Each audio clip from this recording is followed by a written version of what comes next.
my huge example for this is when I was writing my Valor Cup story, the Krabat legend, and I found through research that like originally it was a Sorbian legend that was meant to uplift a people that were oppressed by their masters and a way of basically taking the sorcerer's apprentice tale and saying like, hey, you can overcome your master, you can overcome these horrible things that are happening to you, and taking that and realizing that like, oh, this would be a great way to adapt a LGBTQ centered fairy tale about like love and affirmation and validation, and it turned out really positively, and like really, I personally really like how it turned out. So it's that sort of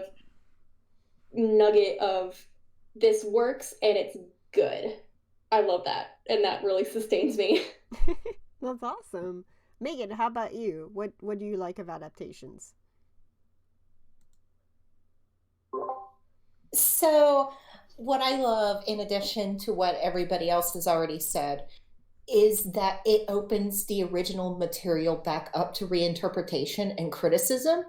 And usually, when you do see stuff presented in a new format, like with webcomics or in movies, and somebody then goes in and says, hey, I'm going to analyze this, they didn't go all the way back to that original source material. And you learn not only something new about that source material, but you also learn about the adaptation as well. And I'm just really geeky and love stuff like that. That's really good. For my side, obviously, like everybody else, I'm gonna chime in and go like yes to what everybody else said. But I feel like me personally, what I think is really good on fairy tales lately and adaptations of them is that I feel like there's a rediscovery of the sense of enchantment. Because for like a really long time, adaptations actually went really dark and edgy. And I think the best example of that, which is actually the motivator behind making Namesake for me, uh, the initial idea before Megan came in and told me that we should totally do this because it's awesome. Um, Essentially, I read the novel Wicked, um, which, as many people know, there is a very good musical that is based on it. And the book just doesn't really have that sense of wonder that's tied to the original Oz books, which at the time I had not read. I read them after discovering Wicked. In English, it was really hard. um, because I'm French for people who don't know. So I read Wicked and I was kind of disappointed by the complete lack of enchantment and sort of the focus on the dark, gritty edginess. And then I watched a recording of a musical that was very, very legal and totally not filmed on a phone.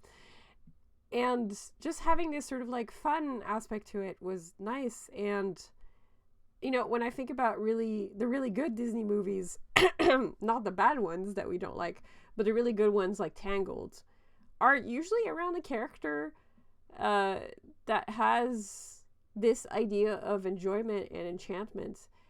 And I feel like that's something people forget. Even for the fairy tales that are very dark, there's usually this idea of like the strange, the glamorous, glamour back to the original meaning of the word, which is like fairy transformations and all that stuff that was there in the originals, that's kind of used to be integrated to real life and still is in certain parts. Like Ireland still won't pave over fairy circles, and that's just like this enchantment and this like joie de vivre that's incorporated to the tales is just something that is coming back right now, partially because of the female voices retelling the stuff. And I think that that's like a really fun thing to bring back, especially after the 90s fatigue of the edgy. I don't know if people have like responses to that. But I actually was gonna add because you were saying the with Ireland, because I was talking about how Icelandic folklore is a mix of Irish and Nordic folklore, and we have similar laws where we don't actually if a rock is considered like a fairy rock where they are supposed to live in, or a fairy rock, it legally can be like sanctioned off as and like not touched. So there's a couple of roads around the country where they made the road wrong and they actually had to like loop around the rock. Don't touch the rock. Do you want to bring up? I've noticed a lot of people are like getting upset with the trend of gritty, dark fairy tales, but fairy tales were always dark. They were always a little bit scary, and you do need to retain some of that. But it's not. One of the things Disney does right is that they do incorporate the magic into it. Yeah, they definitely. Well, when they're not making they balance it very well. Yeah, when they're not making a bad movie, it's very well balanced. But the bad movie is definitely. And Tim Burton's not in charge of it. Yeah, but exactly. The fear, the fear and the mystery. That's definitely a part of it. It's just I feel like there's a difference between like fear and mystery and grittiness. It's kind of like the Coraline line. Yeah. Like, stop trying to make it real. It's not real. It's a fairy tale. That's the point. Yeah. But there's also something lovely in that saying, like, the world it can be dark and it can be scary, but there's also magic and wonder and reasons to keep on going and people to fight for and to fight for yourself. Plus, I like this idea of magic as like a force. Like, you can be afraid of it. Like, it's a force you don't necessarily understand or control. Like, the grittiness can just be like, magic's crazy, y'all. It doesn't have to be like the evil queen is a despot now. Well, I mean, it can be that if you wanted to, but, you know, layers are interesting. What I find interesting is that for a lot of people, Disney is your first exposure to fairy tales, unless you're lucky enough to have a parent read a book to you at night, like my parents did. So I feel like, especially when you have these more modern adaptations like Tangled, which does it does have the whole relationship with the Madame Gothel and Rapunzel, but also focuses on her whole sense of wonder, whereas the original tale was a cautionary tale against getting pregnant. Well, only in some versions, not all of them. Yes. I think... Thanks, Grimm. Grimm, you bastards. I love the Grimm You brothers, really but fun also... Grimm's look at the robber bridegroom. Oh my god, Grimm. I love them because they're big contributors to fairy tales coming to us from like the Dark Ages, but also, what the hell? Like some of these. So we're about done. I feel like what we discovered today is that we could do a whole series of these with a different topic every time. So, you know, podcast. Yeah, if you guys would like Hiveworks to do several episodes just on fairy tales with this crew, and go for a different topic every time, I think that would be really fun. So this is like these streams that we're doing now to sort of replace Emerald City since it was canceled are sort of our first venture into this, but we'd really like to continue this. So if you would be into a podcast hosted by Hiveworks on this topic and many others, please let us know. Tweet at us with your opinions. We would like to hear from you. I think it would be really fun because I'm ready to talk about this for hours, and clearly we've only scratched the surface of this topic. It was a fool's errand to try to fit in an hour, really. So again, for the people that have just joined in, this is being recorded and will be posted to the Hiveworks YouTube thing. I'm definitely seeing a lot of people in the chat saying we should do a podcast, so we'll probably try to get that sorted and have that done for you guys. I would like to thank everybody who is here today. Again, to sort of reiterate for the people that came in late, the people that are in the podcast right now, we've got me, Isabel Meloso, and my partner Megan Livy Eaton, who do the webcomic Namesake. Please give it a read. We also have Misha, who is the author of Alice in the Nightmare, which is currently on Kickstarter for book 1. Please check out I'd also like to say that the Kickstarter just passed 13K, and we're about 2K away from the goal, which is really, really exciting, and I'm super, super excited about that. So let's keep it going. Yeah, we did it. So Alice in the Nightmare, check it out. Back the Kickstarter, it's awesome. We've got Atla, which is one of Hywerks' editor, and a very charming editor who is super talented and has a great Twitter that you should absolutely follow. Atla, if you want to, or everybody here, if you want to push your Twitters in the chat, go for it. Oh, that would mean I would have to find the Twitch link. Hang on. I do love that I've accidentally somehow managed to make my entire livelihood off of me having a decent Twitter account. I mean, gotta start somewhere. Next person that was here, Ali, who is the author of Tigress, Queen, Fardenorf, and Persephone. Please check out Persephone in our store. You can totally buy it. Right now we've got a sale, so definitely take advantage of that if you want that sweet, sweet graphic novel. And read Tigress, Queen online. It's awesome. Very tense. Good story. So thanks everybody for coming. I hope you guys will all be down for podcasting later, because apparently that's a great idea. Yeah, absolutely. Sounds like fun. Yeah. Thank you everyone for tuning in, and this has been really, really fun. I'm looking forward to more streams and more trashing on Disney. Don't we all?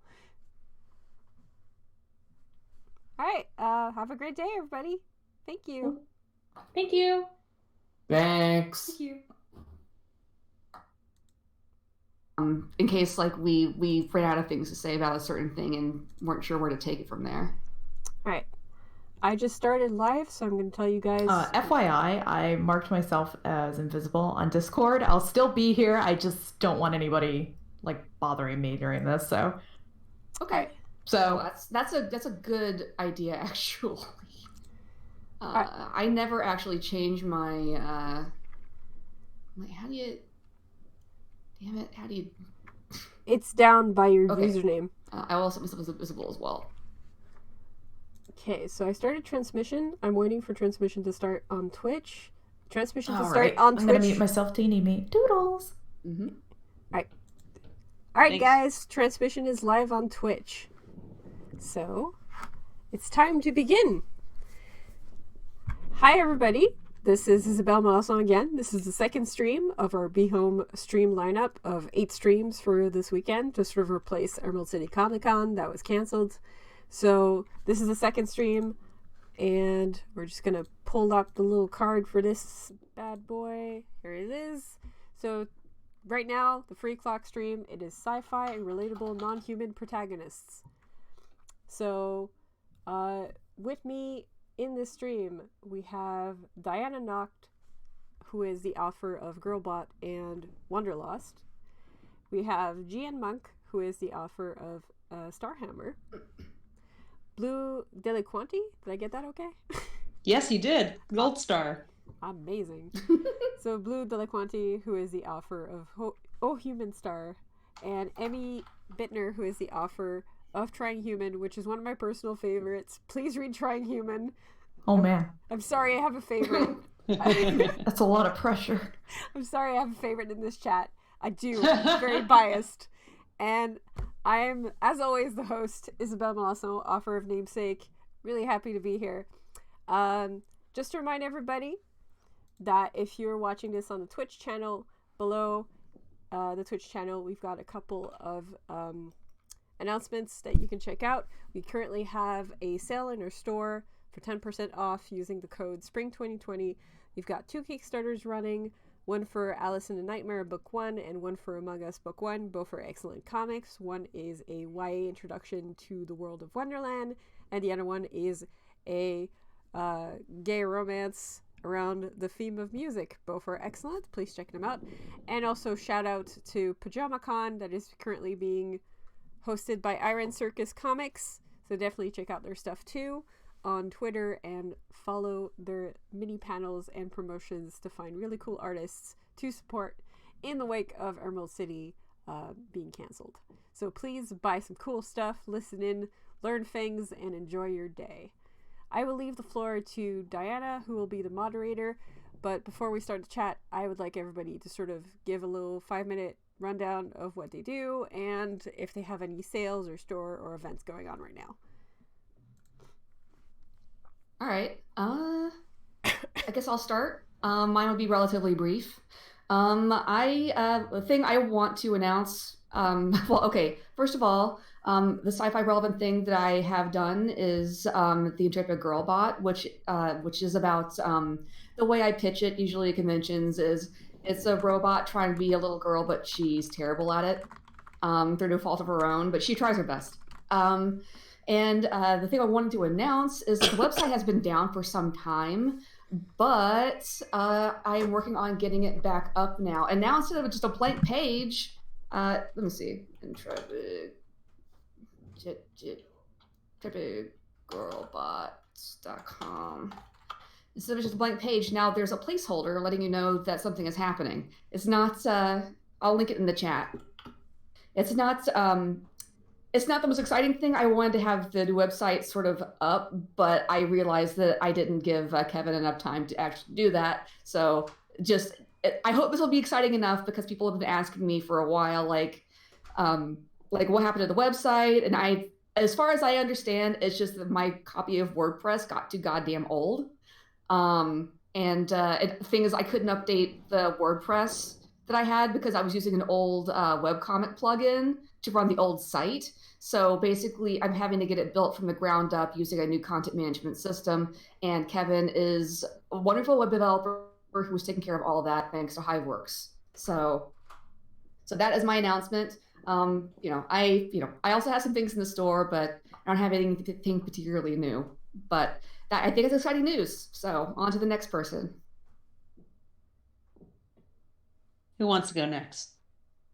You can go next. Cool. Okay. My name is Blue Delaquanti. I am the creator of the online comic Oh Human Star, which has been updating online since 2012. It is in its last year. That is a sci-fi related thing. Another sci-fi related thing I'm working on right now is a graphic novel for Random House's new imprint called Across a Field of Starlight. That's coming out in 2022. I'm currently in inking hell for it. But I think about robots all the time. So that's my thing. Who's next? Me? I guess I'll go. All right. My name's Emmy Bittner, and I write the comic Trying Human, and I draw it too. Cool. And it's about a girl who's being abducted by aliens, and one of the aliens kind of like falls in love with her. And it's based on a lot of ufology lore and like UFOs and alien abductions, Area 51, all that jazz. Book 3 is about to go into print like in the next few months, sicknesses and viruses and collapse of humanity allowing. And so that's pretty much all that's going on with me. So yeah. Thanks for doing all the introductions. Oh wait, we still have one. Sorry.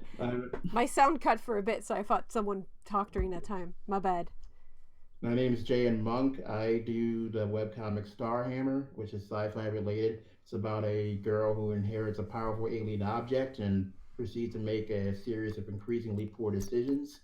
I also made a book called Topside, which is a sci-fantasy novel about a girl who works inside of a giant artificial planet and is forced to come to the surface for the first time. You can buy that in bookstores or on Amazon. So that's it for me.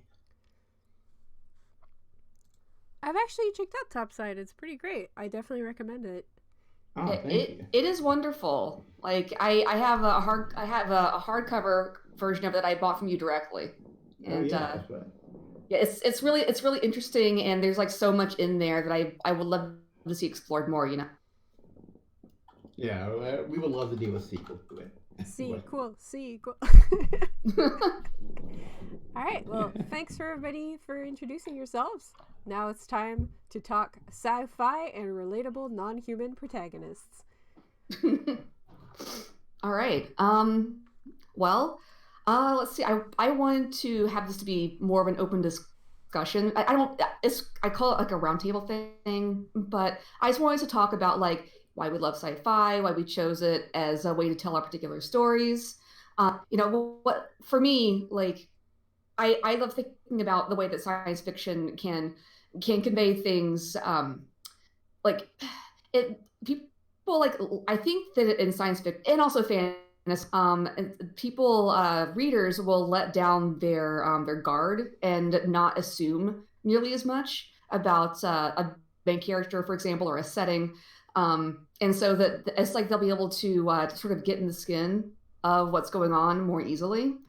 So instead of something that might be more difficult to convey to a broader range of people with a very realistic setting. I mean, I'm not saying anything particularly revolutionary here, but so with a more realistic setting versus a fantastical setting that has, like, it's believable, it feels like a world, but get people to examine things they just take for granted, you know? That's the thing I'd love to do with speculative fiction in general, is just get people to question things that they normally don't even think about. It's just like background noise, you know?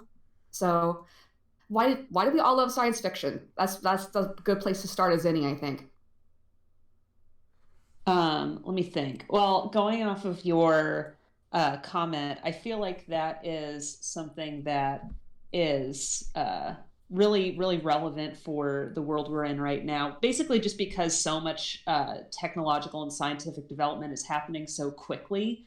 And I think people are starting to realize just what a profound effect that has on, like, social and cultural stuff more than anything else. I mean, technology has always affected how we interact with our world and how we, like, you know, how that affects, like, how we relate with each other. And I feel like just because stuff is starting to happen really quickly, we're noticing it more. And I feel like science fiction stories, whether they're like more allegory or soft or, you know, more more literal, I feel like they're really good platforms to talk over those questions or, like, draw things out to their most logical conclusion. And that also relates to, like, intelligences and beings that aren't us, that aren't people.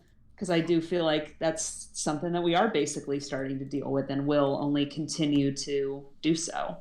A thought just occurred to me. Sorry, I don't want to interrupt your line of thinking, but something just occurred to me. The idea that things are getting, like, not just scientific improvement, but also, you know, social progress, hopefully.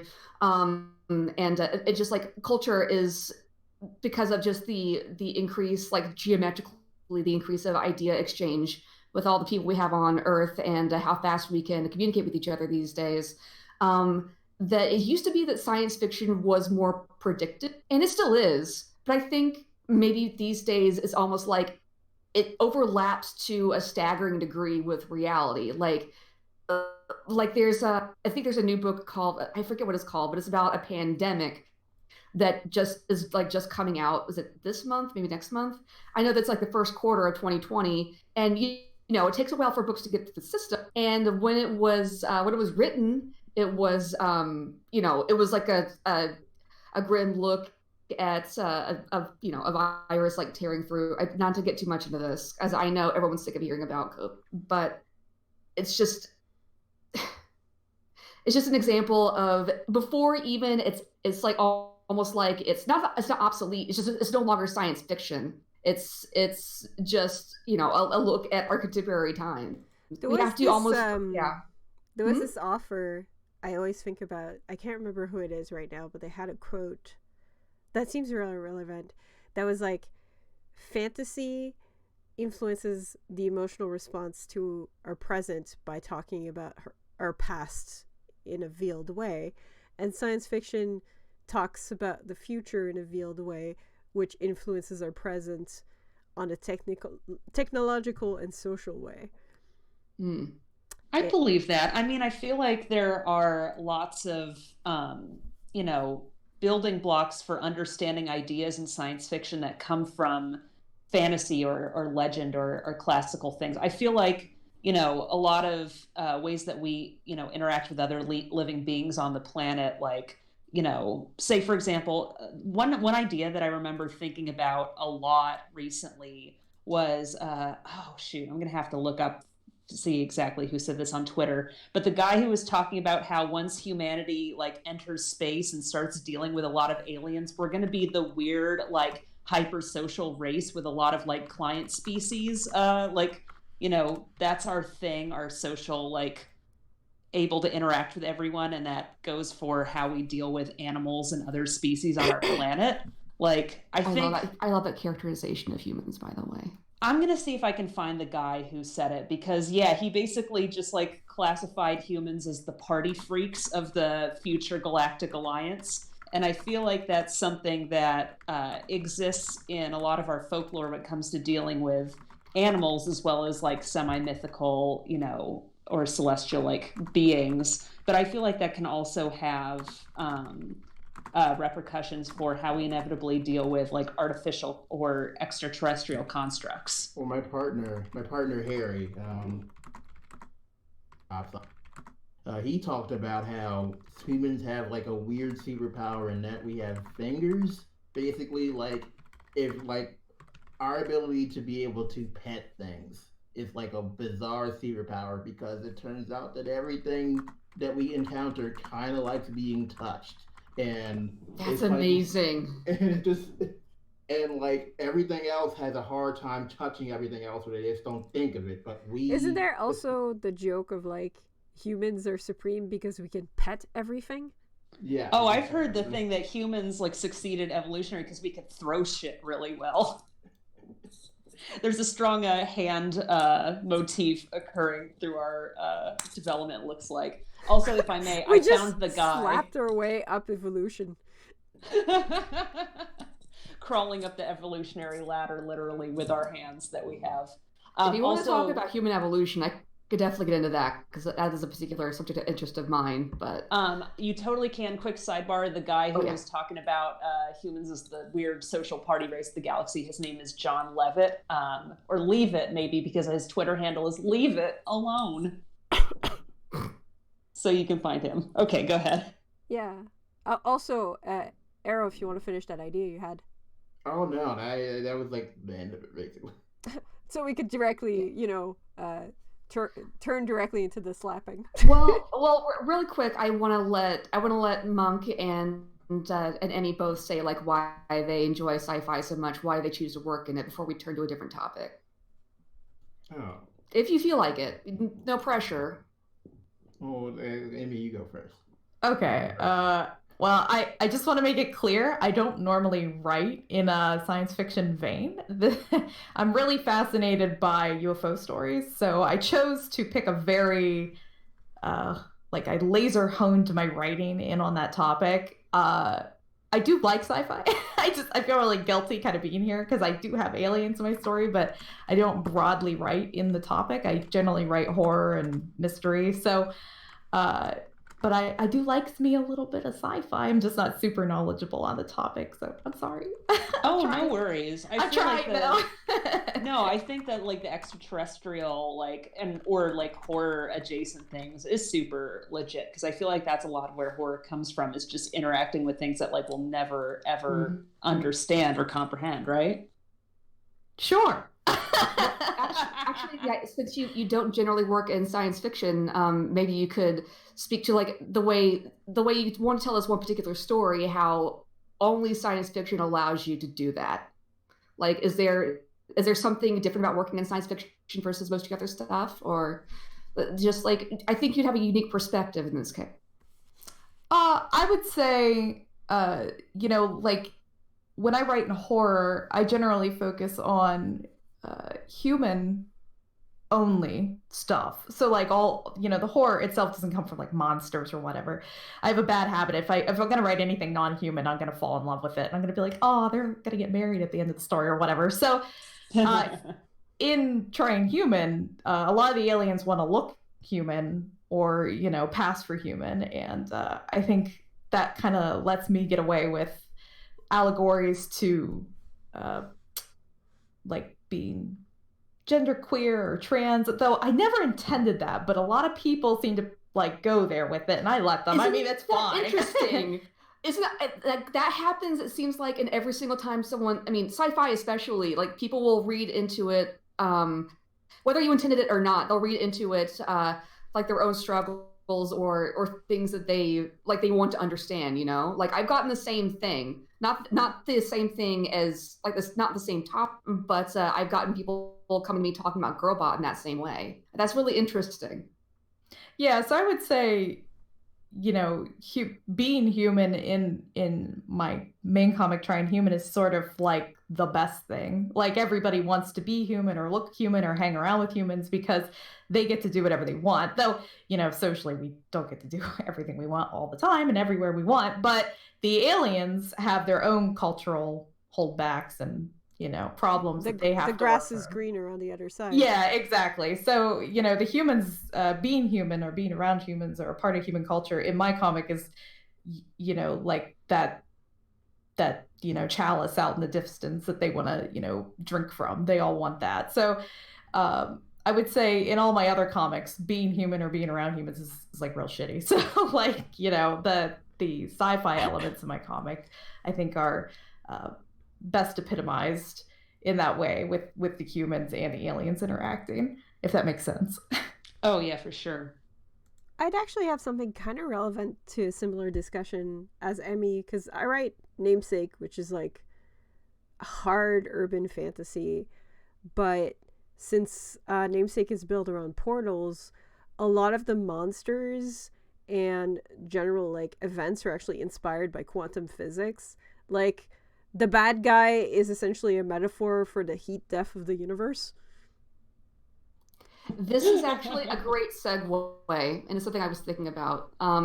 If we want to talk about this, I like the idea of talking about the intersection of science fiction and fantasy, like the way. Here's my thinking on it, just briefly.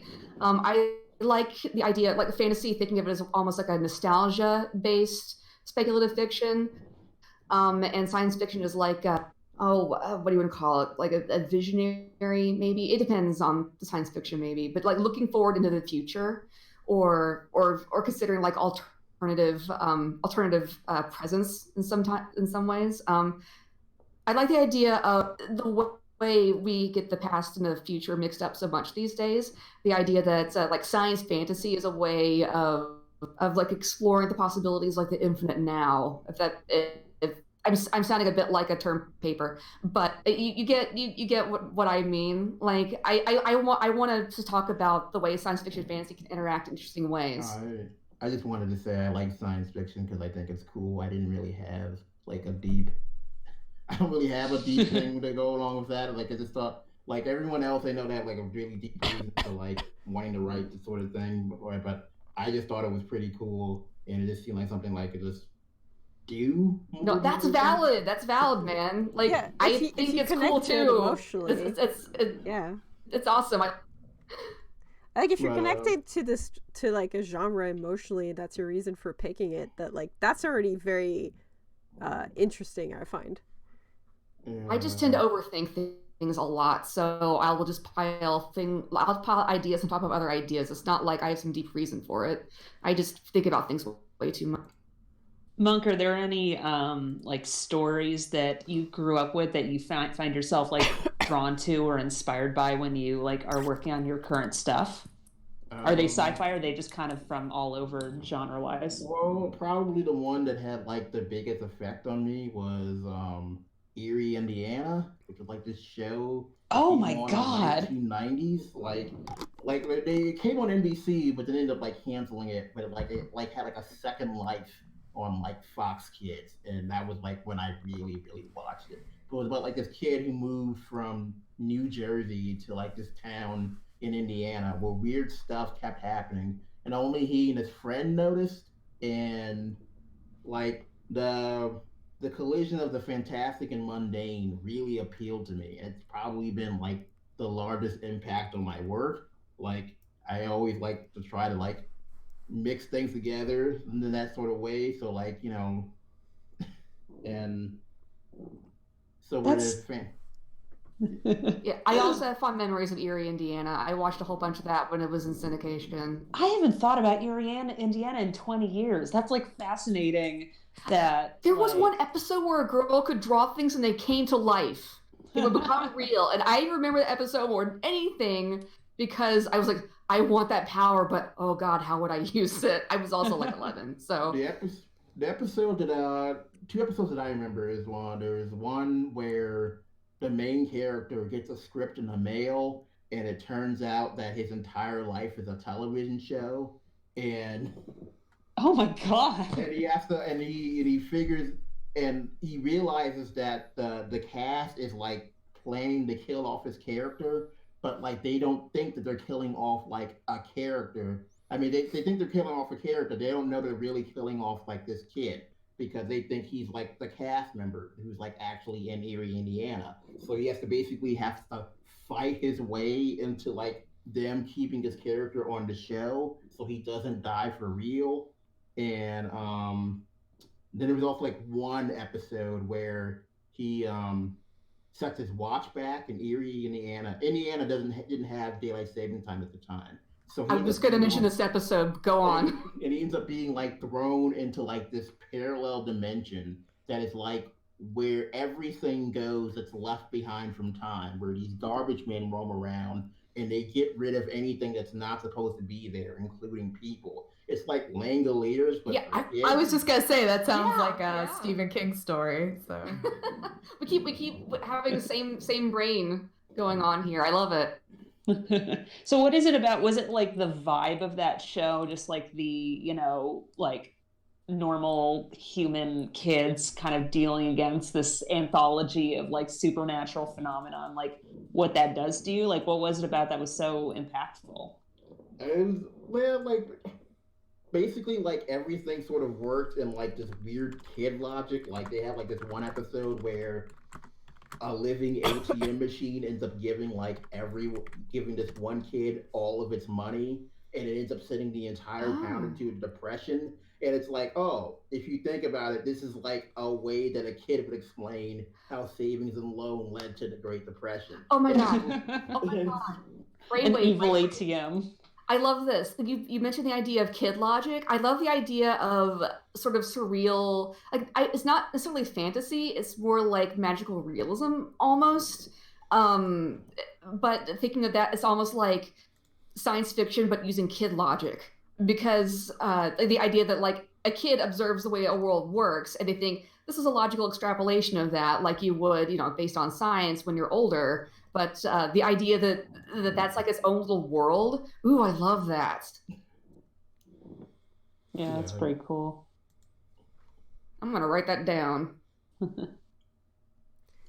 I definitely think I guess that's sort of like this idea of, because a lot of times when people talk about sci-fi stuff that really struck them, I think we come back with shows a lot like Erie, Indiana and stuff, or Gravity Falls or that kind of thing, where you're kind of like, what is science fiction? Because it sort of bleeds, especially when you have urban fantasy tales. It's sort of it sort of bleeds into fantasy and horror. Sci-fi is a genre that is extremely flexible. My favorite sci-fi movies are always sci-fi horror. They had recently that movie that sounded like it was based on the Lovecraftian story but wasn't, where that team of women goes into the evil alien forest. Oh, Annihilation. Oh, wait, are you talking about Annihilation? Yes, it's so good. It's so good. That movie made me trip balls. I went to that see movie the gave me a nightmare for a week, and I don't easily freak out. But the books are really good, by the way. You should check out the yes, yeah, the book is amazing. Trilogy. They're wonderful, and I love. I don't want to get talking too much about this one particular movie, but yeah, it's great. I love it. Yeah, the books are definitely great, but the cinematography. I'm a cinema nerd, so cinematography wise, I'm definitely addicted. If I could marry a movie, that's what it would be. But I think Annihilation is a really fun example too, because it shows how horror and fantasy, because you have people turning into trees, which is very changeling, how all these genres, the idea of imagination and the unknown, sort of bleed into each other as genre. And sort of what makes the protagonists interesting and relatable is how they sort of tackle that unknown. At least in movies like Annihilation, that's what I felt. Oh, absolutely. I really got so attached to all the characters, and every time one of them would die, I'd be like, no, my babies! But also, I'm really happy to see this alien bear thing, but also, what the fuck? I love that thing. I recently rewatched Annihilation not 2 weeks ago, and one thing that I thought was interesting about that's germane to what we're talking about is that it's very deliberate, like the film version anyway, but it's very deliberate about the fact that all the human characters have, self-destructive impulses, and that's like presented as, something that's like natural about being a human, is that you want to accomplish your goals, but you also feel compelled to like self-sabotage yourself. And the idea behind the entity and annihilation of that, it takes whatever is processed by it, including like natural life, human life, and just tweaks with it a little bit. So of course, like the humans are coming out with the idea that this is like malevolent because it's like human but slightly off. And at the very end, they talk about how the person who got closest to understanding this thing realized that they may not have had any desire to hurt or really understand that the humans were there in the first place. Like they were just like, we have no way we're going to actually understand this thing or what it wanted, if it wanted anything at all. It's just really cool. Yeah. And I feel Sorry, like you go ahead. Oh, okay. I'll real quick. What you were saying, Blue. I like the way they likened the shimmer and the effect it had almost like cancer, because cancer itself is not like, it doesn't have a mind, it's not evil, it's not trying to hurt you, it's just trying to exist. But it's harmful to us, and therefore, we fight it with, tooth and nail. So anyway, that's all I was going to say. Yeah, it kind of relates to what I was going to say too, so it's good you went first. But I was kind of thinking about Annihilation too, to sort of bring in this theme of like sci-fi as like a genre crossing entity, because like a lot of the shimmer as a theme is closely related to the Lovecraft story, The Color of Space, where there's like a color thing that's really alien that falls into a well and then affects the entire forest around it as well as the humans in it. And in that, it also spreads like a cancer, but because the story is older and horror based, the focus is not the same. But then you have something like Annihilation that has sort of the same motif, but uses it in a more sci-fi way and in a more related to humans way, whereas the Lovecraftian story was written more as a mystery, which really made it relate to horror more. So there's sort of this idea of like the way stuff is constructed, you can have the same ideas that bleed from fantasy to horror to sci-fi, and they're kind of similar, but like what makes them different is sort of how you tackle it, how technology is part of it, how humans react to it, and how it sort of springs the story forward. Like usually a horror entity in a fantasy story will usually end things, but like a horror entity in like a sci-fi movie will usually spring things forward. Like HAL, if you want to go for a really old example, like Nasty Computer McGee. What? HAL from the Odyssey. Oh, okay. Like HAL and every other computer that has only one glowy red eye. Like AM. Cool. Yeah. I have a cool. I thought of something to jump off of what we were talking about earlier. One last thing about Annihilation. The movie is actually a very fond Emerald City memory of mine, because it came out, I want to say like 2 years ago at Emerald City time. And a whole bunch of us, like I'd say like 6 or 7 of us con-goers, all went to see it in the movie theaters at once. And that's a very intense movie to see in the theaters, just because you're surrounded by all the sounds and everything. But being in a line of like fellow nerds just going like at like the same time was absolutely worth it. I wish I could have seen it with some people at Emerald City. I didn't have the time, unfortunately. I made sure to go see it before I went to Emerald City, though, I remember, because I knew it was getting sabotaged in the theaters. It would probably be out of theaters by the time Emerald City was over. And I was right. And if there's ever like a showing near you that, has like the surround sound and everything and the big ass screen, like go see it. It's like 2001: A Space Odyssey in the way that it really takes advantage of the theater. It's just amazing. Like I said, I tripped ball watching it. Like it just, and without any kinds of drugs or anything. I was just from the audiovisual stimulus of it. It was crazy. Yeah.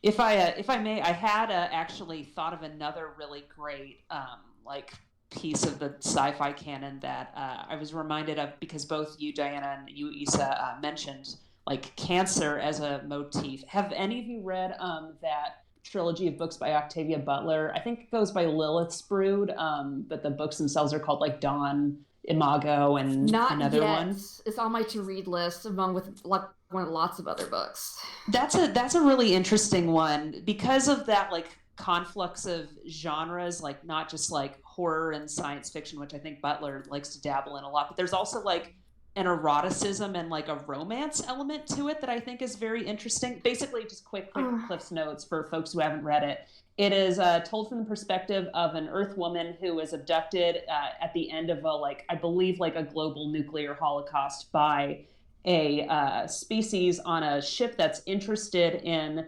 basically collecting up what remains of humanity to like induct it into their like pan-species collective, and they basically like try and get the cool stuff from whatever like species genes they get to make their like civilization better. And for humans, the thing that like the aliens talk about is like, man, you have this thing called like cancerous cells, like they just kind of keep growing and growing. That's cool, we want that. Let's like induce you into our like family and social structure. And the main character's just sort of like, okay, I guess. So there's like this interesting like romance element to what is like extremely unsettling horror of the other and also of humanity ending as you know it. It's a really good look into like dealing on a regular and like sensual basis with an alien, like an unknown thing, and becoming it yourself and knowing your children will be more like them than like you. Oh, it's great. Butler rules. Yeah, so it sounds like if you like Annihilation, you would like that. That sounds like a lot of thematic similarities. Oh, absolutely. Yes. Not dealing with all the same issues, but yeah. Like I said, it's on my to-read list. I haven't gotten to read it yet. Let me see. Oh, I thought of something because we'd asked about influences earlier. Something that influenced me when an author who influenced me a lot when I was in like elementary school was Bruce Coville, who wrote a lot of science fiction and fantasy books. I don't know if anyone else is familiar with his work, but I know about his work, but I only know him for Space Brat. Yeah, I knew him most from my favorite series of his was, and it sounds ridiculous, is My Teacher is an Alien, which was like one of like, it was the first of like a series of like 4 or 5 books basically about pointing out, like it was using that thing where you had these kids who like they assume like, oh, our teacher's an alien, we figured this out, like obviously this is an invasion, this guy is evil, but they end up getting sort of taken on this like transgalactic and also like a deeper look into Earth itself, like look at the ways that humans don't use the resources available to them, like we squander so much, and how there's so many alien species who wish they had access to our potential, you know. And that's I think I tweeted about it, and Bruce Coville, he's on Twitter. He doesn't use a lot, but he is on Twitter. But he favorited it, and now we are mutuals on Twitter, and it's cool. But just saying how that's not like the series of kids books where like all the teachers or whatever are like Draculas or mummies or whatever. No, all the titles are like Draculas don't drink lemonade or whatever. No. This was a particular series about like an overarching plot. It wasn't like an anthology thing. Wait. No, I know what you're talking about. Bruce Coville, did he write that goddamn unicorn series? Yes. What? That was so good. Yeah, Bruce Coville, he's amazing. Anyway, I was gonna say that like I was tweeting about this, and this is like I got introduced to him on Twitter. Is that those books, like, because there's like one part where they talked about like this one kid got taken to, because they're being teleported around the Earth, showing like all these assumptions you have about the way things work is not true. And this is like a 10, 11, 12-year-old kid. And like going to a storehouse full of food that was just going to waste, and where they had just seen people starve. Is it like there's plenty for everybody? It's just that you guys aren't distributing it. Like it's just that turned me into this little pinko middle schooler vegetarian who like, it just, not just in my work, but Bruce Coville had a big influence on just how I thought about the world. And I had to mention him because he's great. And yes, he's still around. Anyway. I've never That's actually cool. read his sci-fi stuff, but his fantasy stuff was a huge influence on me as a kid because they would be in the Scholastic book fairs as translated French books. Oh, yeah. And I got to pick them up and I was like, hey, this is about unicorns. And then 3 books later in the series, I was like, yes, mother, I need more. But Speaking of books that made you pinko kami, is that anyone read an Ian Banks book? Again, on my to-read list. I really need to get to it, but Okay. yeah. I mean, if no one else has read them, I've then been I so won't go anxious into I it, haven't but- wanted to read books. It's weird, but Yeah.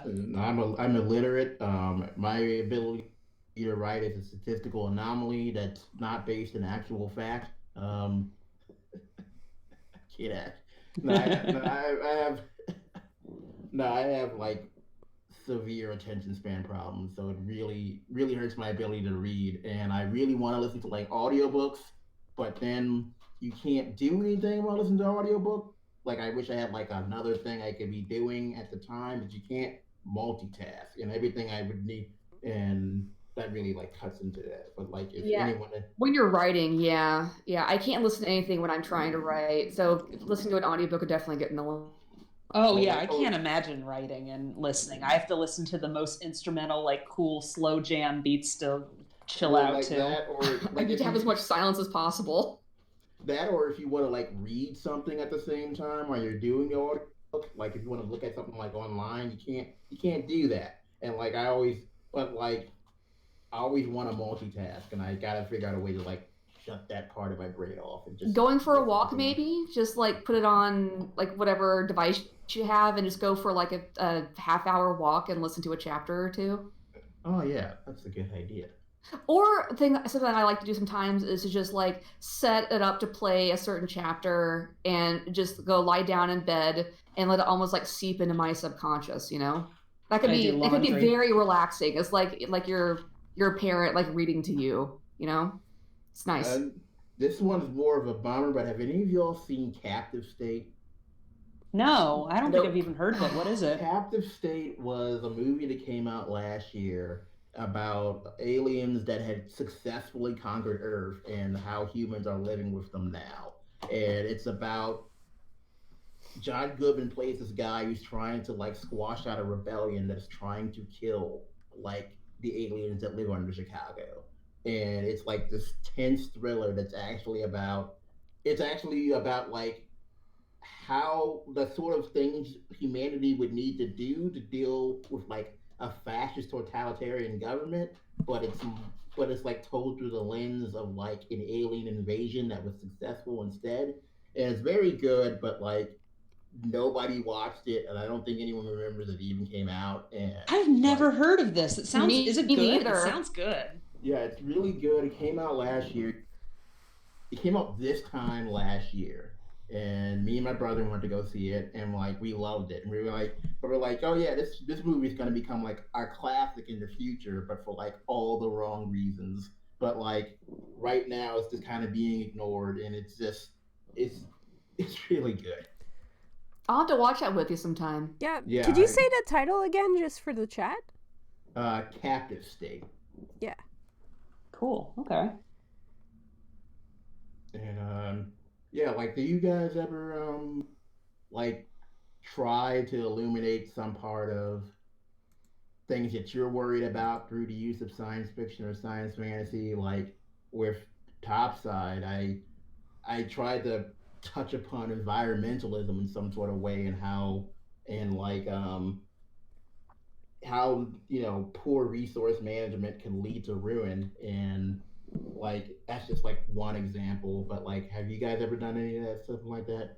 Well, with the book I'm working on right now, I have this like, I don't know. I'm very interested in the idea of like people being afraid of like robots or just like algorithmic stuff that like debases like humans living their lives and makes things worse, and like fault it as a thing of the robots, but it's really like, I don't know, I'm very invested in the premise of like, it's robots are fine, it's just like, human, like human priorities are what's busted, and like, society is the way it is, regardless of how many algorithms we have.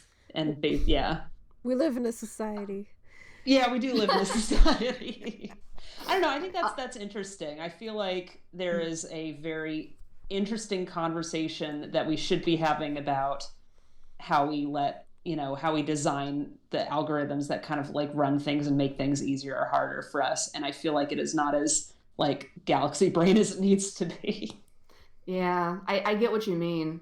I was gonna say, for me, I don't tend to set out like with a project like, okay, this is gonna be about, and I'm not saying this is what you said, but I don't tend to do like, okay, I'm gonna do a story about the dangers of like not taking care of the environment, or it's gonna be something philosophical. It's just whatever it is I'm worried about.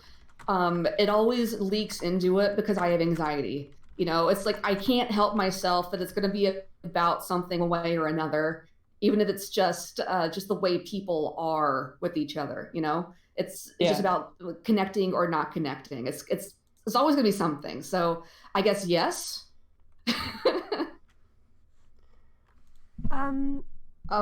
For me, I was gonna say that I spend a lot of time in my comic focusing on like the interpersonal relationships of the characters. I feel kind of bad. I don't have any like broad scope topics that I hit on, but a lot of the characters are Don't feel bad. You're doing it's great. You're doing fine, and it's great.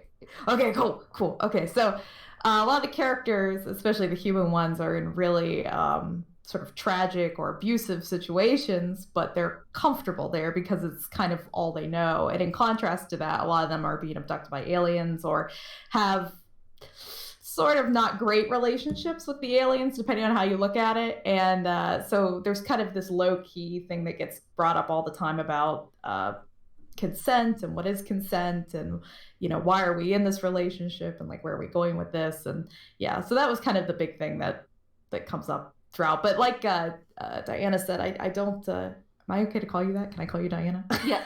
Okay, cool. You must call me mistress. Okay, so No, Diana. As Mrs. Diana was saying, I didn't really set out to write that, but that's sort of where I ended up. So yeah. Okay. I didn't really set out to write that sort of thing. It just happened, or just kind of emerged from the story. But then once I realized, I pushed it that way anyway.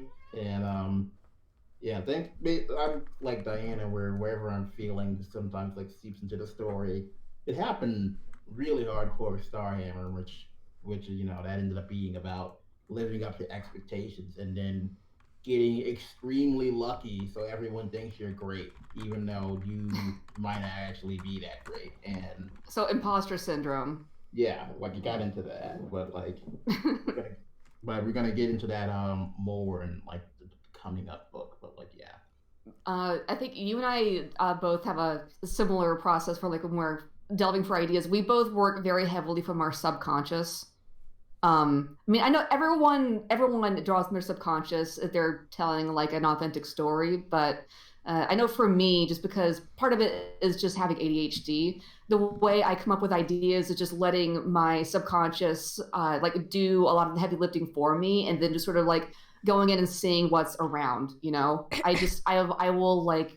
do meditation, and I will sort of keep track of dreams that I've had.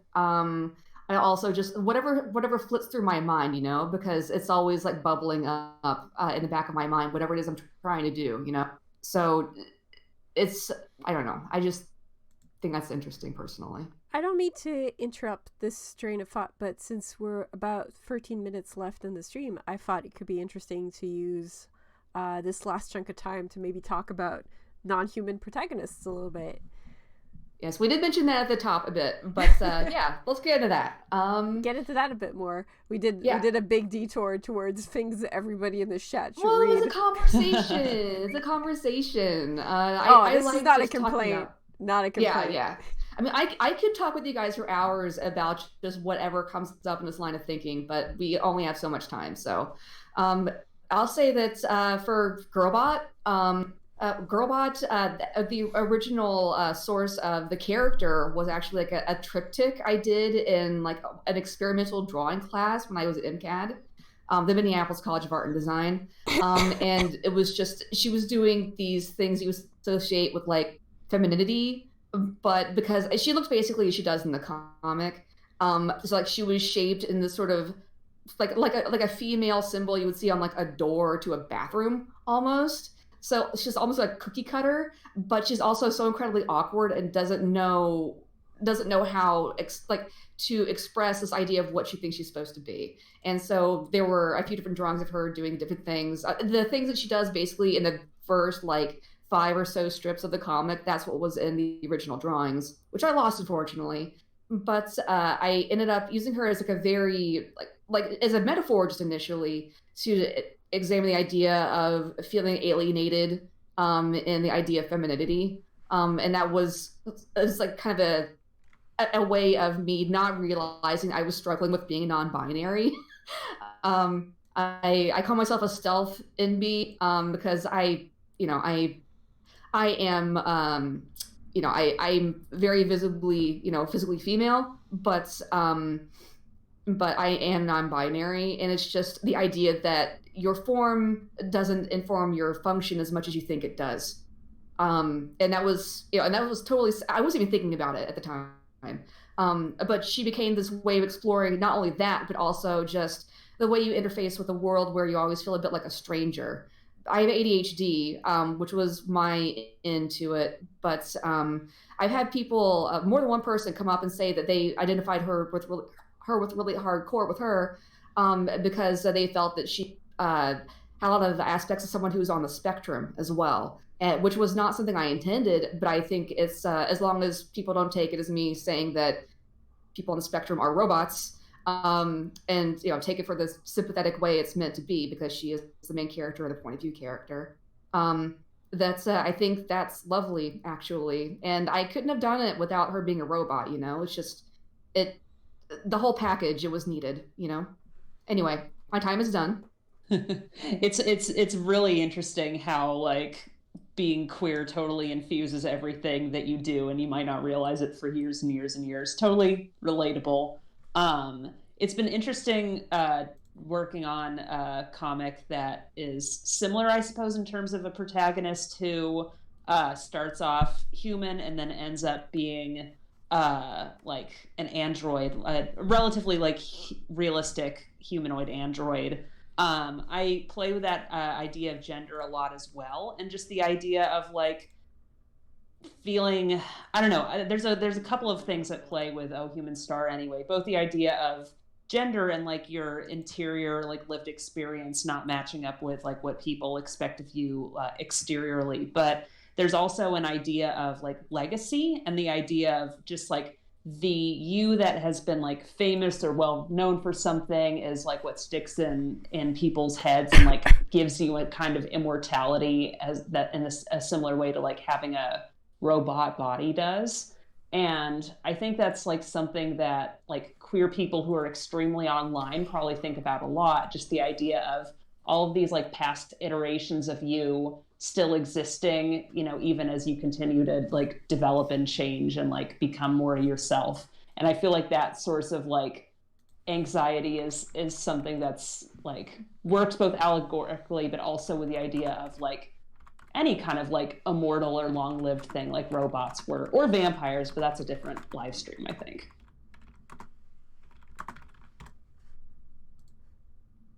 I guess we can tell people like, hey, chat, if you want us to also have a live stream about vampires, let us know. I don't know, that's kind of a niche subject. I don't think anyone's into that. Yeah. Nobody likes vampires. Monk, how about you go? Well, like the queer thing is interesting because like all my characters, not all my characters, but my protagonists are like aro ace, and I didn't realize just how unhorny my writing it until like fairly recently. But like, You've had issues with this. We've had talks about like, yeah, like I like feedback this. you've gotten. And it's just like, yeah, like, oh, this is just totally, it's not even shippable. That's how unhorny it is. And it's just like, but like, yeah, I don't have any protagonists that are non-human, but they're like, there are characters that are non-human in Topside. And, I basically just sort of like modeled how they would work, like basically like how I would just, geez, I've lost myself. I'm sorry. It's okay. Eddie, if you want to take it for a few minutes, and Monk, you can take a few minutes to think about it. Yeah. Yeah, sure. Well, most of the aliens I write, well, all the aliens I write are from ufology lore. So, alien abductees talk about them in their books and whatever. And so I had a big pool of literature to pull from for writing them. But the hardest, like there's most of the species are sort of human-ish, not human-looking, but their personalities and the way they behave and talk and whatnot are fairly compatible with like humans and socially and culturally and whatever.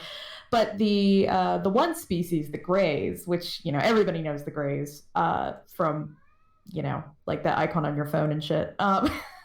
But they were the hardest to write because they don't have emotions, they don't see color, they don't dream, they don't sleep, they don't eat like we do. They have really nothing in common with anything I've ever written before, and they're by far the hardest to write because a lot of the Greys in my comic, they're sort of hive-minded, but they also sort of lust after some of the characters and whatnot. And it's so hard to write lustful, non-emotional characters. And so a lot of my time is just spent writing dialogue for them and testing out, like, does this sound right? Does this feel right? Because it's like I always have to get to the edge of them about to feel something or yearn for something, and then I have to like pull it off right at the end. Like I have to pull them back because I know they can't go all the way with that. And I think they were the hardest non-human protagonists in my comic to write. The rest of them are all just like dopes, and they're really easy to write. So I like that dynamic. The like it's just that's why, for example, the characters like Spock and Data in Star Trek, they evoke so much emotion is because you want to bridge that gap. So it's like you almost project more of your own emotions onto them, if that makes any sense. I've always loved characters like that, Yeah, I think that's true. I think it's funny that like Data is probably like such a horny character just because of like all the feelings around him, even though he's like a like deliberately not horny like fictional figure. I find that fascinating. There's a lot of like good horny dilemmas when it comes to like storytelling. Yeah, it was kind of interesting because a lot of the Greys, I noticed like the readers were really reading into the Greys, and I'm like, but I never had him say that. She never did that. They never did that or talked about that. But I think people project on them because they're so truly neutral. Like they don't even have like genitalia or anything, and even their motives are completely neutral in regards to the humans. Whether nothing they do is good or bad, it's just what they're doing. And they have no regard for humanity. That is interesting, yeah.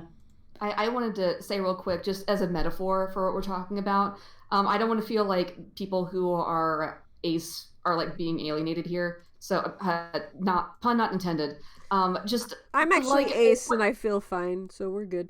well, okay. But still, I want to say that something else we can compare it to, instead of just thinking of it as like a lust, this intense desire, like a visceral desire for something, as a hunger. It's not just the way people say they're hungry for something, and that people often use it to describe lust. But like everyone feels hunger. Everyone knows what that feels like. So maybe that's a better description. Desire is not necessarily sexual. Like you can desire. I know. Things. I'm just trying to divorce it from that completely. Yeah, that's true. Saying. That kind of nuance is definitely like possible and like fun to explore. That's why I like desire as a term better than lust, because desire is like it can be extremely it can really take over a person, but it's not necessarily sexual. Like you could have desire for like a career, or desire for like power or fame. It's not necessarily tied to sexuality, although what's fun about the term desire is that it can be. Like you can have desire for fame in a way that it's enticing to you in that way, but it doesn't have to be. Yeah, for sure. Yeah, I didn't mean any offense or anything by it. It just I had like two characters that. No. Okay, I'm sorry. I have ace characters and whatnot. I was just talking about those two. I'm sorry. I didn't mean anything by it. It's about challenging assumptions, That's one of the reasons why we're having this discussion. We use these ways to describe things, and we don't think of them as being like exclusionary in any way, but it can be a little bit sometimes, and I think it's worth thinking about. I'm not trying to get on anyone's case. No, I feel very attacked right now. No, I'm cool. No, there's totally a Venn diagram of like just like allegories, especially when it comes to robots. Like I know it was mentioned earlier that like there's a really complex relationship that lots of people often have if they're like neurodivergent and they're like relating with robot like protagonists, like both for good and for ill. And I feel like that's also like a Venn diagram with like desire and like a bunch of different ways. Like I feel like there's just a lot of like really interesting things that are intersecting that can be done, like in a way that's refreshing and interesting, or that's like really needed, or stuff like really clumsily. Like there's just a lot of interlocking parts when it comes to robot allegory, I think, and like extraterrestrial allegory too. Well, it's on my clock. It's now 3:00. I really enjoyed this discussion. Oh yeah, Monk, did you have anything else you wanted to add there? Oh yeah. Well, basically,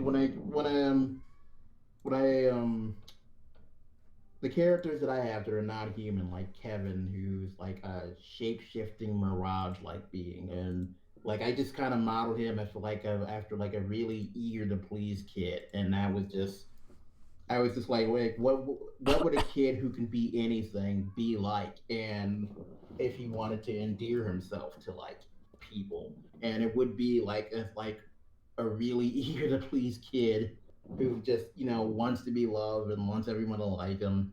And then there's Karina and Lumi, who are like a shark in like a robotic harness, and Lumi, who's like a walking light bulb. And I actually was inspired by Zoe and Wash from Firefly a bit there, because they're like, and they're just like a married couple that just gets along really well and is able to make the sort of jokes that comes with being in a relationship for years and years. And I think this might be the only kind of relationships I can write, because I cannot figure out how to write other kinds. And that was the thing. Well, I'm always around for feedback and helping out with relationship type writing, because I'm actually decent at that. I have to, don't want to toot my own horn too much, but anyway. So we have reached the end of the hour, so I'm going to do the little closing thing now. So first of all, thank you everybody for coming. To remind people who tuned in halfway, the people in this stream were Diana Nock, author of Girlbot and Wonderlust, Gian Monk, which is the author of Starhammer, Blue Delaquanti, which is the author of Whole Human Star, and Amy Bittner, who is the author of Trying Human. Some of these books do have print versions, which you can get in the Highworks store. Right now we've got a sale going on for the code Spring 2020. Gives you 10% off, so please check it out and use that.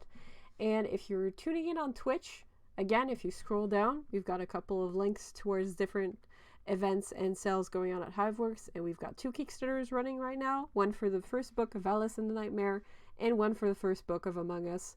The first being a YA story that takes place in Wonderland, and the second being a romance between 2 girlfriends that is super adorable. So, and to say again, we've got streams like this going on for the entire weekend, so please keep updated on our Twitter, and you can see the themes and the people participating, and all of these are recorded and will be eventually uploaded to our YouTube channel, so definitely look forward to that as well. So thanks for coming. If anybody has like closing statements among the people who are part of this, I'm going to give them the floor to finish up, and then we're going to close the stream. I just wanted to say thank you guys so much for agreeing to do this. Like, we kind of threw this together almost at the last minute, but it turned out great. And I love talking with you about science fiction and various related topics. Yeah, thanks very much for having us on. I had a good time. Yeah, I hope we can do this some more in the future. That would be awesome. Well, the plan is to do several of these. Like, Highworks is just going to keep doing these on a monthly basis, and we have a lot of topics that we're actually going to do probably series about. Like, for instance, for fairy tales, we were already talking that, like, we could divide this up on almost 10 episodes. So we're probably going to do, like, a deep dive for sci-fi as well, and, like, invite you guys back and other people and sort of do a mix. So definitely everybody sort of keep posted, because I get a feeling these, like, podcasts are going to get pretty intense. I can hear Pete meowing in the background. Is that Pete?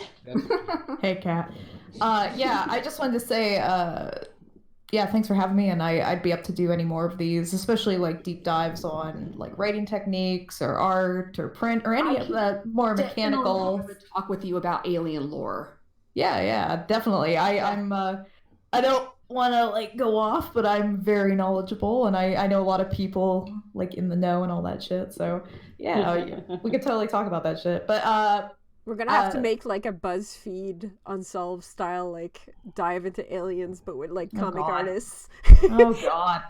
But yeah, I'll be working on my pages on Twitch like forever and ever all weekend. So if you guys have free time and like have no Hiveworks shows going on and you want to like hang out, that'd be cool. So yeah, I'll see you guys around then. Go to tryandhuman.com, read my comic. Okay, bye. Yeah, thanks for having me too. You can buy my book on Amazon, or I guess it's in some bookstores, but yeah, go to Amazon or Can you drop the title again, just for readers? Topside. Yeah, it's called Topside, and it's by me and my friend Harry Bogosian. Also, Harry streams Starhammer pages on his Twitch, twitch.tv/Harry Bogosian every Tuesday at 2 p.m. Eastern time. And you can read my comic at starhammercomic.com. We just got back into it. We're starting with book 2. It's going to be a lot of fun. Oh, real quick, one last thing to plug. Everyone plug your Patreon before we end this. Ideally, if you could paste it in the chat, I think that would. I'll do that. My name is long in Italian, so I will just go ahead post it in the chat so it's spelled properly. Yeah. I'm gonna end. Like when we do the YouTube, when you post this on YouTube, there's gonna be like a little transcript too, so that we can, so people who watch the video at a later date can be like, boy, I would have liked having that chatter on. So don't worry, it'll all be there.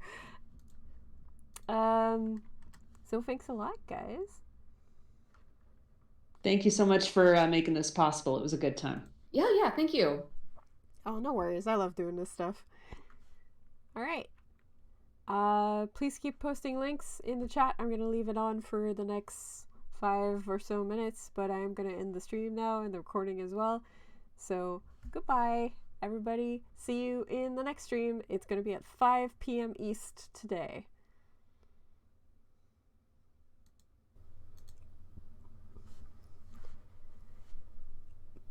We're just going to give this a second to start streaming. And then...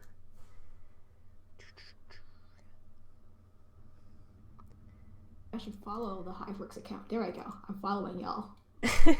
Follow. Sorry? I said me too. All right.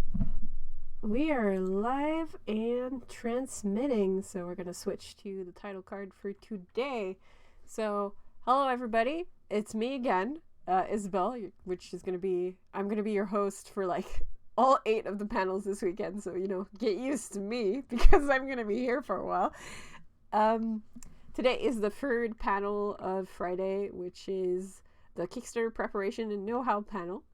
And with me for this panel, I have Giselle Weaver, who is the author of Star Trip and also a Kickstarter specialist at Hiveworks. So here's Giselle.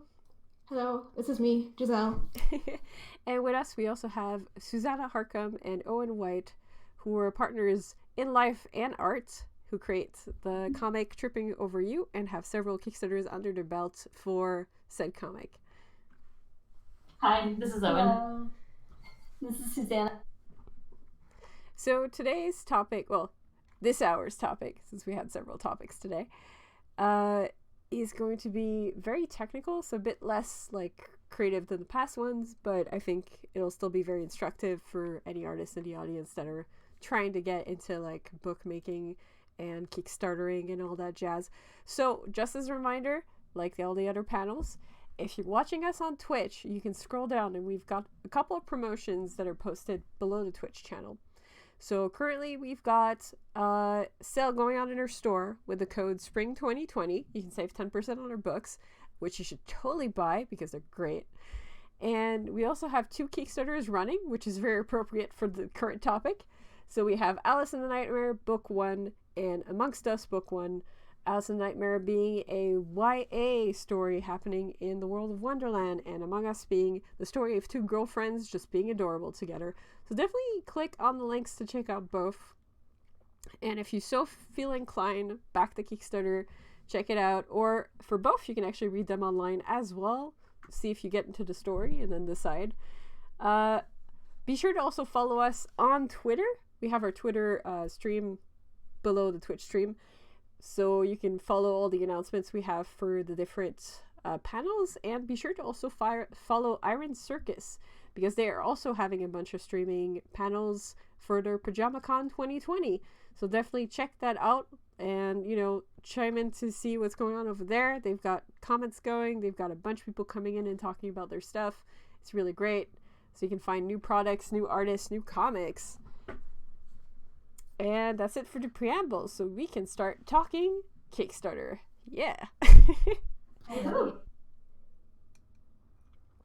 So, I think the first thing to talk about when we're talking about Kickstarter is still how new this kind of is, because when I started my comic, you know, a million years ago in internet history time, which is basically a decade, Kickstarter wasn't, like, it didn't exist yet. It started a bit after we launched our comic in, like, 2011 or something like that.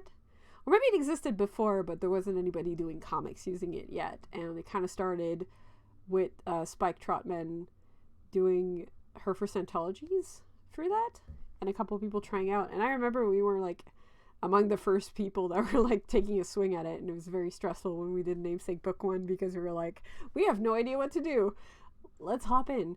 So it's like something that's still very, very new, but in like less than 10 years has developed as being basically like integral to the idea of working on a webcomic online, and has had actual trends develop around it and like fade into obscurity, and then new trends that pop up. Like before, if you did a Kickstarter, you had to have your book that would be a hardcover if you got over a certain goal, and now people do stretch goals, which can be like various things, and some of them are kind of bananas.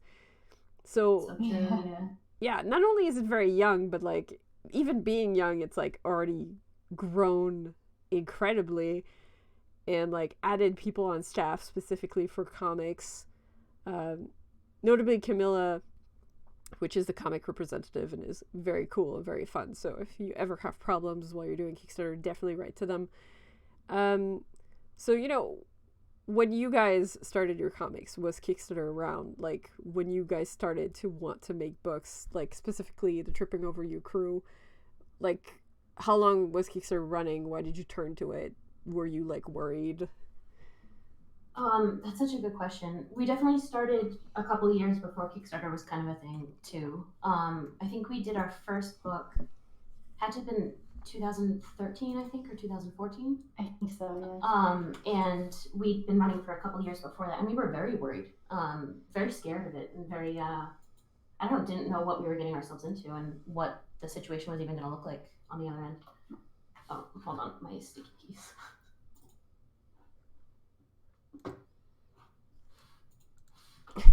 Sorry about that. Go ahead. Sorry, you sort of blanked out a little bit in the sound. You were saying before?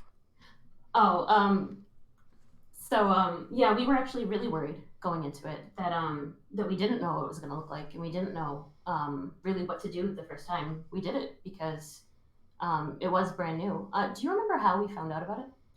I actually think that some other comic artists were doing it at the time, and we started taking notice to it when people were saying you should do a book one, you should have like a book for that, and we just kind of eyed it and we're like, well, we could try it. What's the worst that could happen? I think a lot of the issues that scared people, when Kickstarter started, and still now it's kind of an issue, and like me and Giselle could definitely like sort of go into that more. But I think one of the primary issues is people over-promising and not necessarily budgeting for those promises. And that was like mistakes that would happen a lot early on because people would make a budget that would sort of exclude shipping and how much shipping has grown over the years.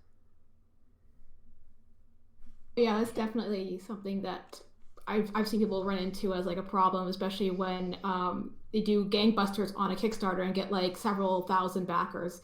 But haven't accounted for the fact that shipping is going to be like, close to like tens of thousands to like just ship out a book, even like 1,000 books.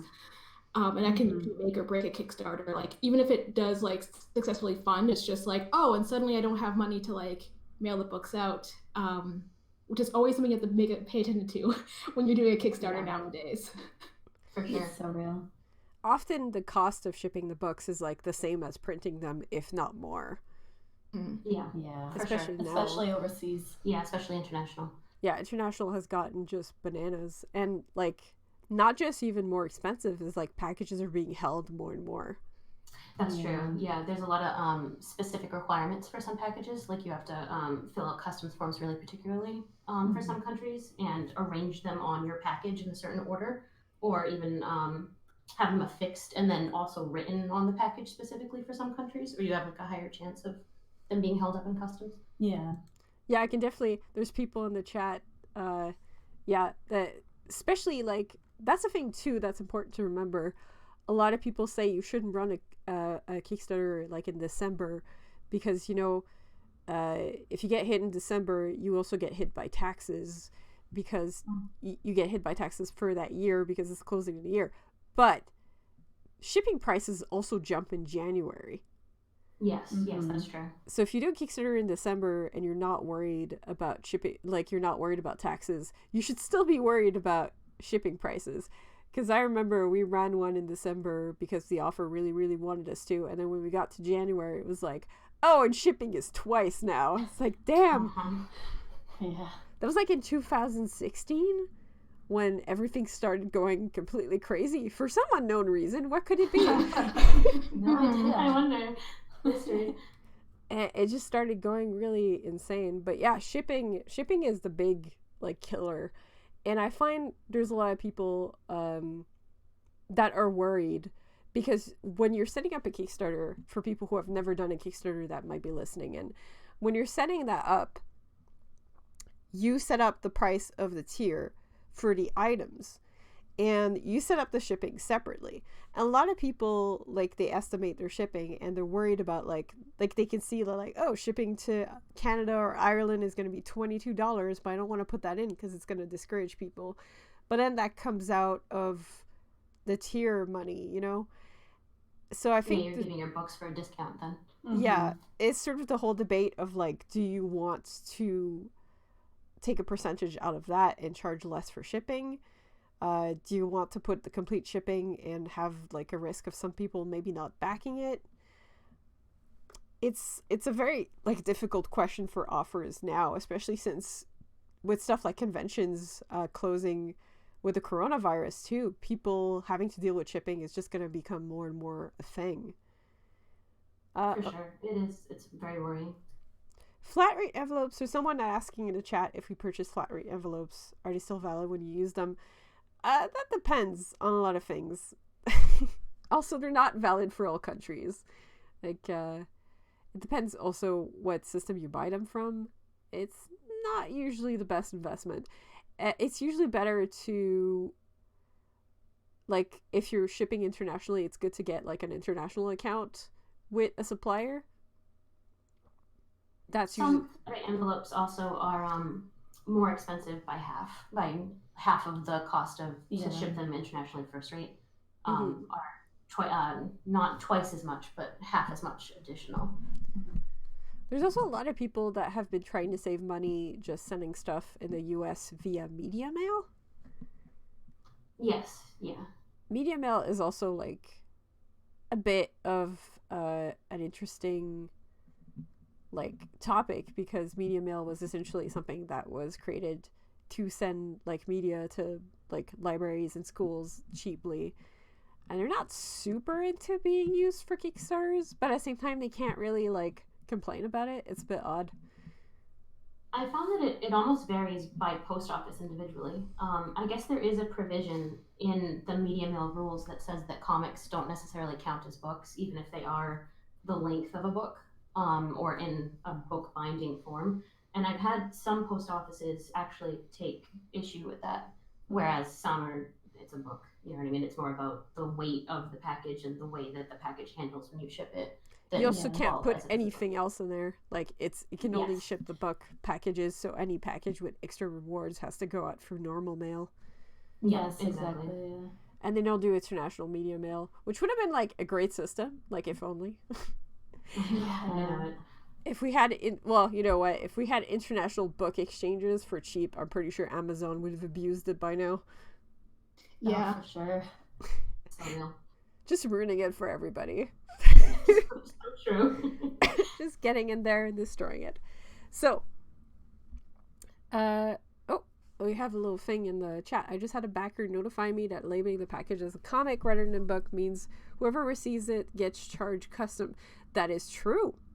That is true. That is 100% true, because some countries have laws. Like in France, they have something called le prix unique du livre, which is like the unified price of the book, where books have to cost the same thing in all stores, and you can't charge taxes on it.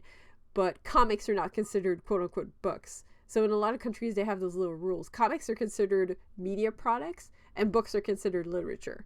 So in some countries, if you tag it comic, you are like, you are going to get charged customs. However, if you mislabel things in some countries, they will just straight up hold it. So it's like, it's a bit of a gamble. Like if I put book down, maybe they won't charge custom on it, but if they figure out that it's actually comic because they decide to do a random opening search of it, then they might hold the package.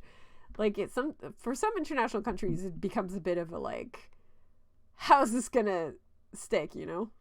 Yeah. We have that problem also because for international packages, we have to try to keep the costs, like the declared cost, as much as we can under $20. Right.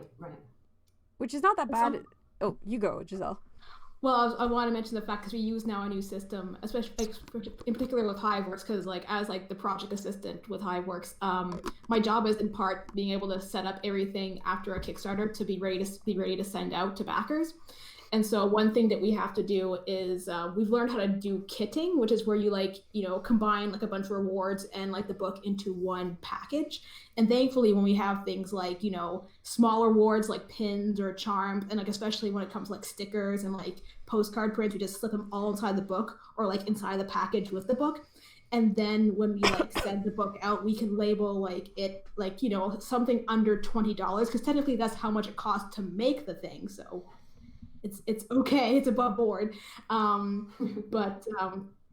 But yeah, that's one thing we've had to do recently, because in the past when we've sent out books and like declared them like, how much it was on the Kickstarter, it was very much often a case of people being like, yeah, they asked me for like $20 in customs, like, at the Swiss border or something like that. And we're just like, we can't do anything about that, essentially. Yeah, it has to be at least cost price, unfortunately. And, if you have a country that's like, comics are a media thing, then you're going to get slammed either way.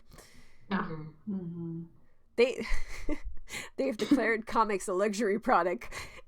The man is taking our comics. I didn't know that I was living such a high life with like my bookshelf full of comics right now. Look at me. Yeah. So luxurious. Just put on your fur coat and lean on your bookcase of comics. Is that not how you read comics? Absolutely, yes. The recumbent queen. A glass of grape juice as I found my way through, like, my looking at my book now, my Valors and my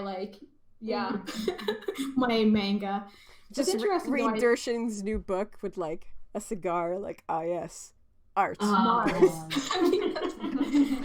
Yes, it's about the experience of like depression, like, you know, told through the lens of living on Mars. Like, yeah, exactly. That's not literature, it's a comic. Truly luxurious literature. But only according to like the people who control the world. It's fine. Of course, yes. That's not upsetting in any way. It's fine. Of course, yeah. Womp womp. Yeah.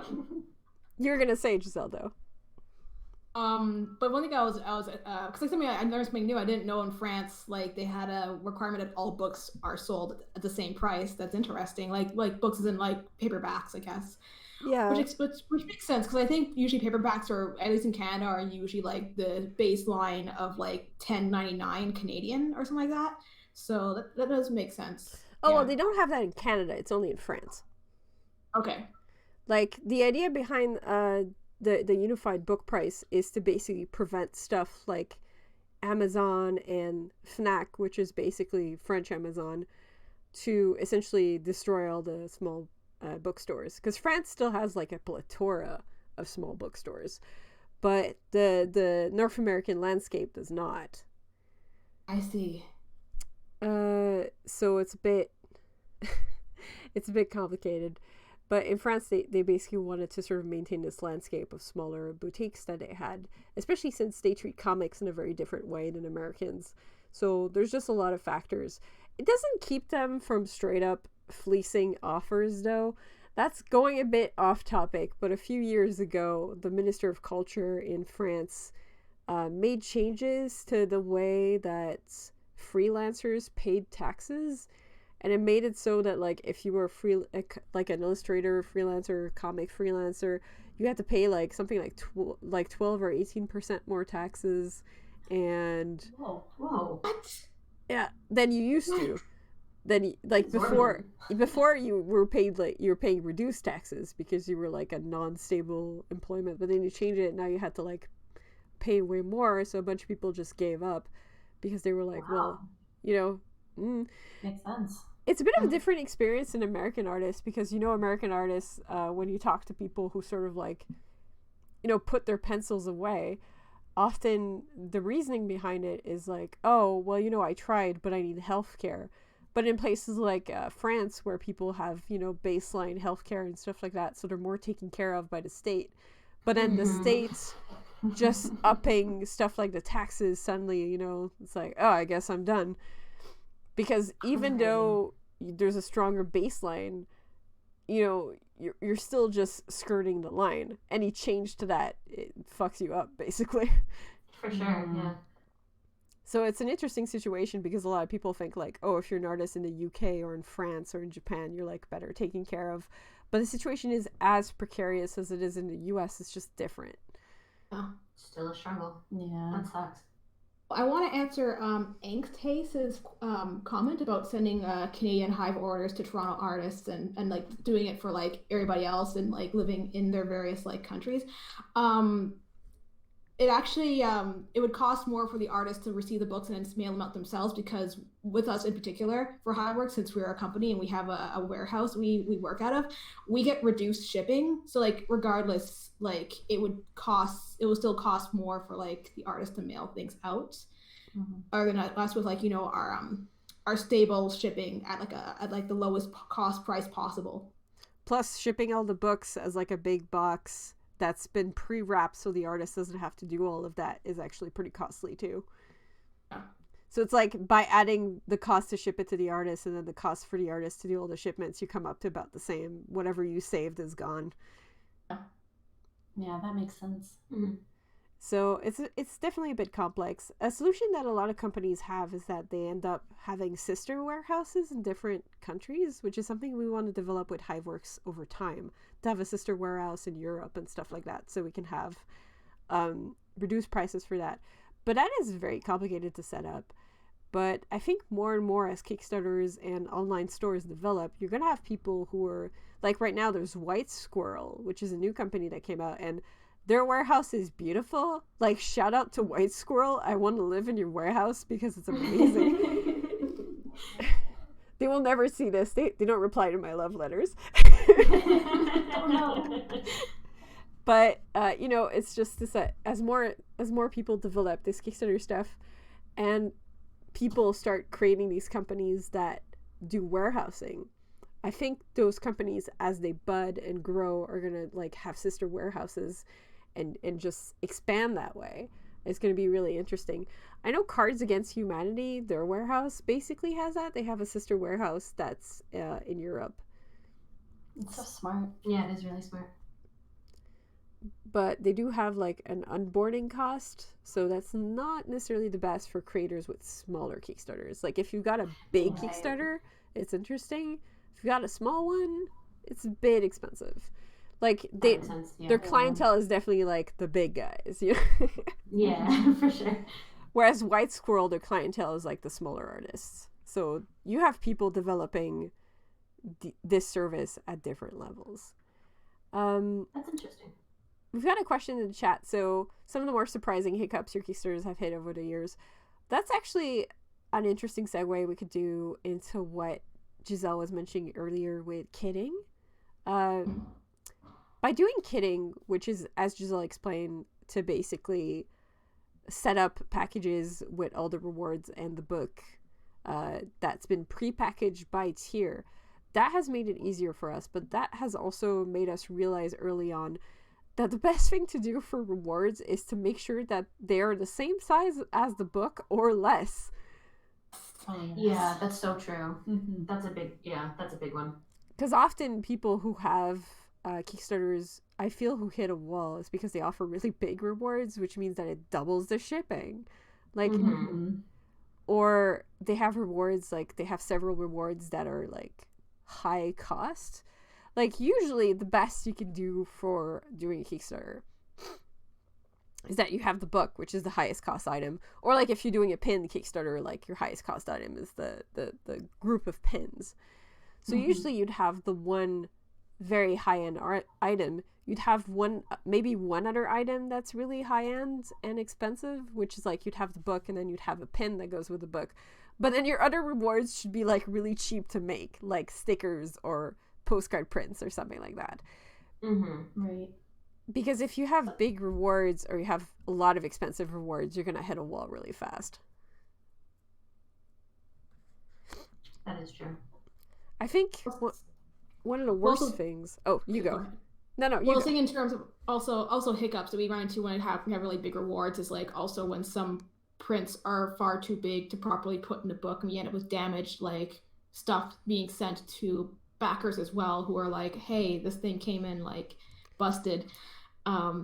It's also very important to keep in mind as well because that's another hiccup that can happen, especially when people keep asking for refunds or returns and reshipments of damaged products. And the problem with super expensive products too is that often you can only get a limited quantity. So if people ask for a lot of resends, at some point you're gonna be like, I have none left.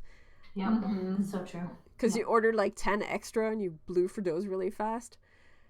I think one of Products with the... a lot of variables too are kind of difficult, like with t-shirts, having to take sizes, or even doing like multiple types of t-shirts, having to take the type, the color, the size. Oh yeah, t-shirts are hell. Never do Yeah. t-shirts. Yeah, don't put a t-shirt in your Kickstarter at all. Like, Yeah, they're tough. maybe if you want to do a Kickstarter specifically for a t-shirt, sure, do that. But like, Yeah. as a reward, hell no. You can do it taking like copious notes, but like it's not, I don't think, usually worth it. Yeah. It really isn't. I think one of the worst rewards we actually had, and that was before you started working here, Giselle. It was the body pillow thing, Dakimura, or however they call those. Oh. Yeah, Daki Makura, I think. Yeah. Yeah. We had this body pillow reward. That was a hassle. Oh, I can imagine. It wasn't sent as a full pillow though. It was sent as like a covering for a pillow. Please Yeah. tell me. Sure. Yeah, it was sent as a covering, but getting those made was expensive. Okay, yeah. You could only Imagine. get like a really small amount. We ran out of them What's the amount? super fast. You could only get like 15 at a time. Wow. Crazy small. So like, because it was like a really small supplier, so every time you'd order them, it'd be like 30. Wow. That's crazy. So you have to do like 5 orders to meet your demand. It's just like, this is ridiculous. Oh, That's too tough. much. That's tough. So yeah, that's another thing too. Like, research your suppliers beforehand. Yeah, that's a good point. Mm-hmm. Like, if you want to list some rewards, just don't go like, yeah, the unit price was extremely high. It was, to answer the chat. But yeah, you should know your suppliers. Like, don't just pick rewards because you think it'd be fun. Like, all my friends are doing pins, so I'll make some too. Like, if you want to do a pin, make a design, have an estimate done before the Kickstarter, and then put it in. Because, like, if you don't have your suppliers listed, that's, like, a lot of time you're losing after your Kickstarter was done. Most people, after you do a Kickstarter, they expect you to ship stuff out within 4 months. Sure. Yeah. Approximately. I think another thing that's really helpful is to make sure that you have a couple suppliers that you could go to, because sometimes one supplier might have an issue. Like, especially like right now with shipping from China, like a lot of issues start to arise if you're trying to go to a supplier from China. Like, have something else in mind that won't break your bank when you get to it. Yeah. And, like, shit happens. It's basically the best attitude to have. And it's good to have, like, suppliers that you've already tested for a couple things. Like, I have suppliers that a lot of people go like, oh, why do you use these guys all the time? This person would give you a better price. And I'm like, yeah, but this guy is reliable. Yeah. It's so real. It makes a big difference, for sure. Like, this guy's got my back. I love him. It's just really important, I feel. It's also really important to, like, have your main reward done. Like, a lot of people, they don't prepare the book file before the Kickstarter starts because they're like, what if I don't make my goal? Then I'm not going to make my book. But it's like, yeah, but you should start at least, you know? Right. Yeah. Have pages prepped at least. Because it's very long. Like, making a book is longer than it seems. I know a lot of people seem to think that you can just grab, like, the web version of your page and slap it onto a book and you're done, but that's really not how it goes. No.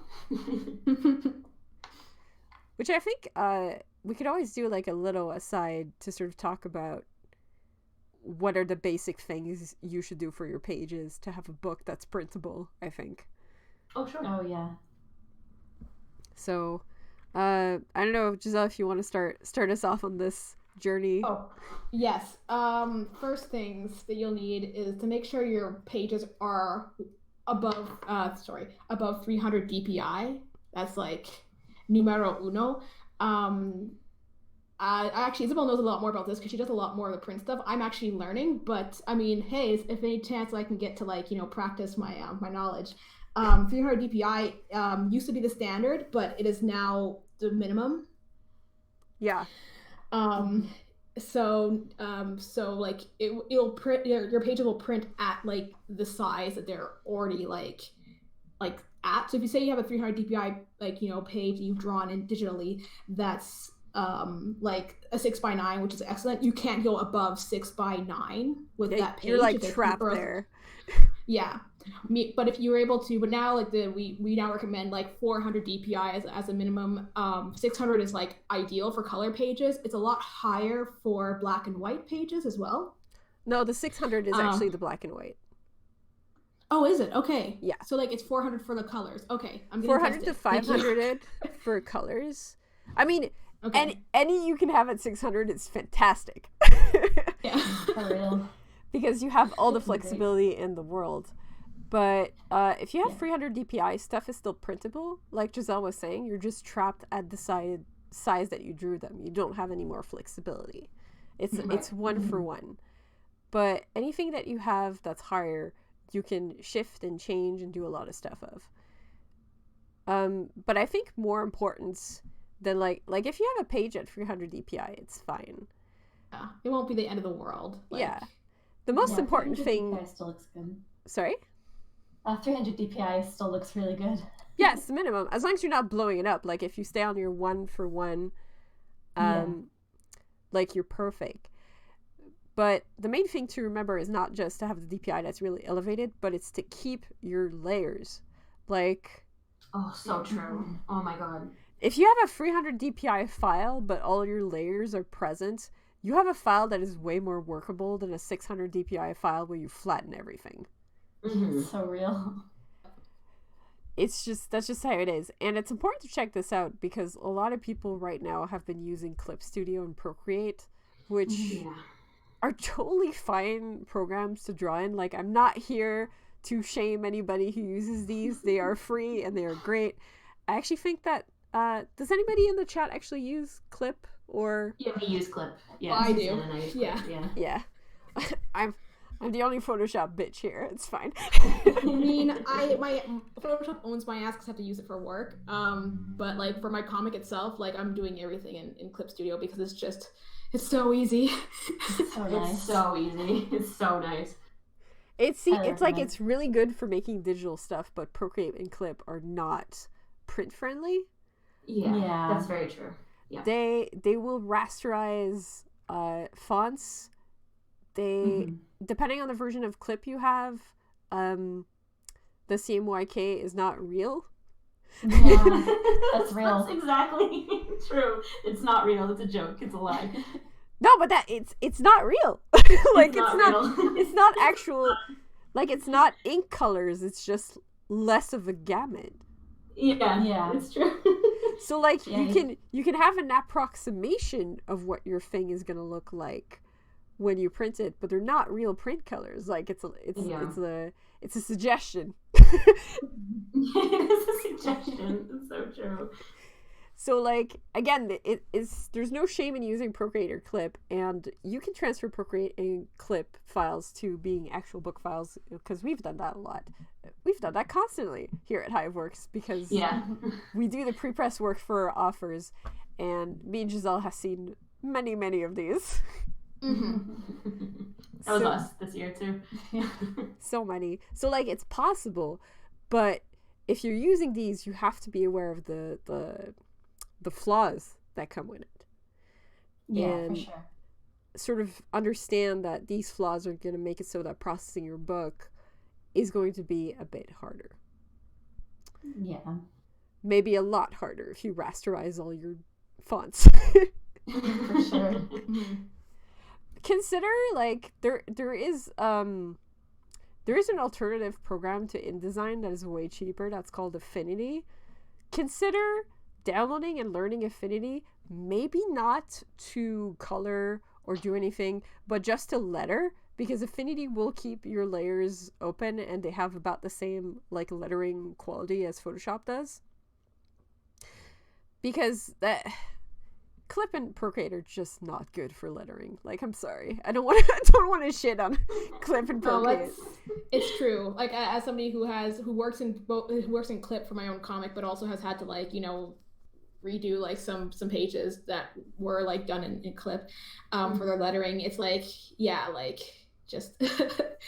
In fact, I'm also planning for my own comic to like move on to like trying to do my lettering in a different program so that at least I'm prepared.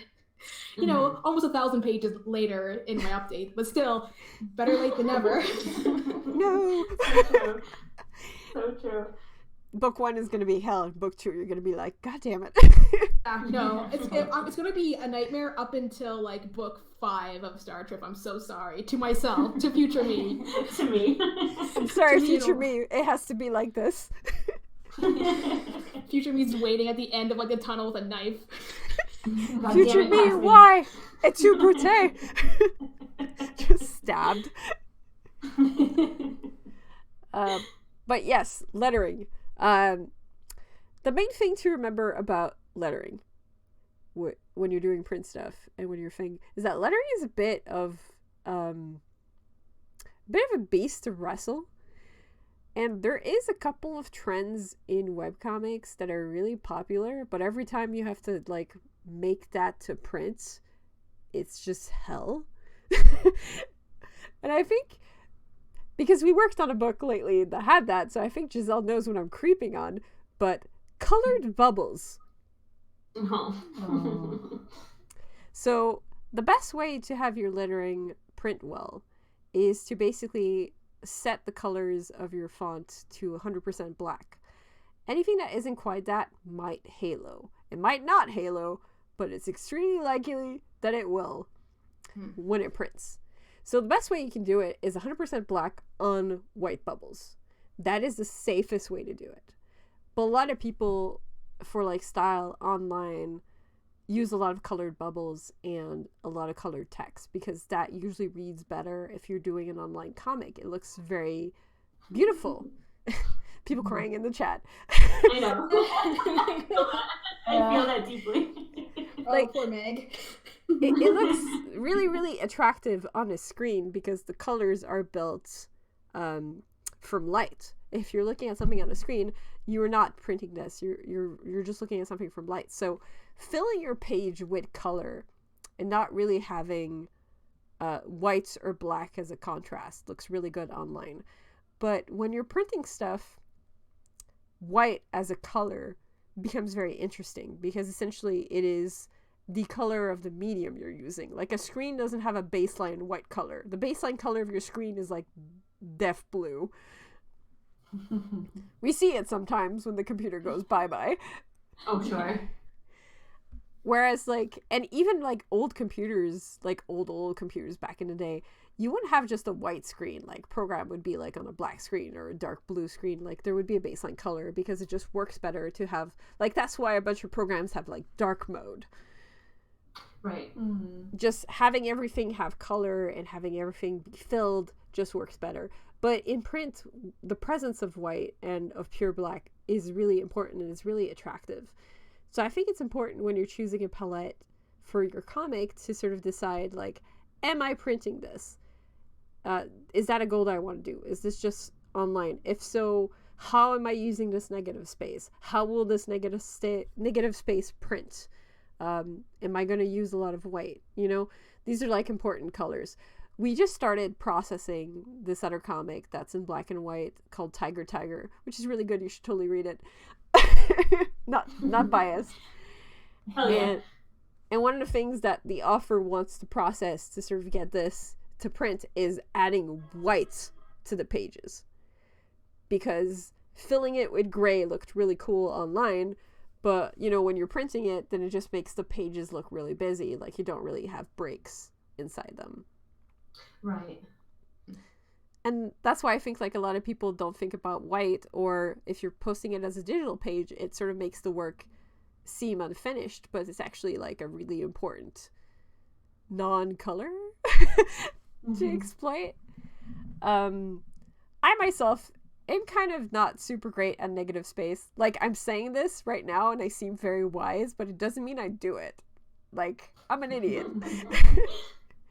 I actually see like the other people, yeah, if I fill this with lines, it will look nice. I want it to be pretty. Just make it pretty. Fill the void. Fill the void. Fill the void. That's me with color, so I understand. But you actually have really good negative space, though. Oh, really? Yeah. Oh, shit. Like, if you, like, in some of your pages, if you just selected, like, the blue part and flushed it white, it would look perfect. Like, in print. Excellent. Perfect. Oh, thank God. Whereas me, if I look at my pages and I'm like, ooh, I filled this all with line. Guess I'm fucked.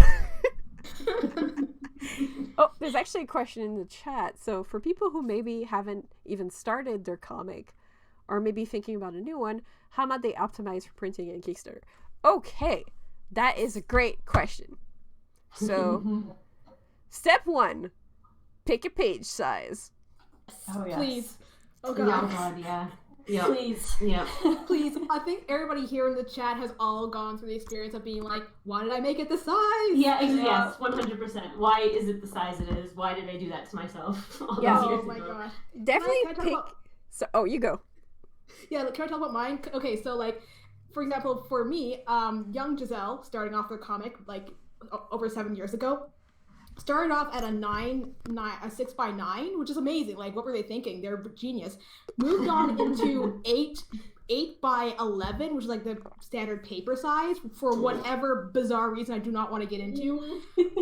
Which means that now if I try to print a book, it'd be like different sizes. So therefore, I've had to find like a middling point with a 5x7, like the Tankoban size, and that took me like doing a bunch of research. Yeah, Megan. It's okay, Megan. We're gonna be the ones that are doing your book. Why are you crying? You're just making me really anxious right now. She's crying for you. Yeah, I'm willing to weep. It's okay. I'm already weeping at my own. But like, yeah, pick a size and stick to it. Like, if you're like one of those like genius or foolish savants who just like, yeah, I'll just go with like the default 6x9. Stick with that, please. Oh my god, because 6x9, when you choose like a standard as well, it makes it so much cheaper to also print the book than if you're going with a custom sized. Anyways, that's my spiel. Please, all of you also share your trauma.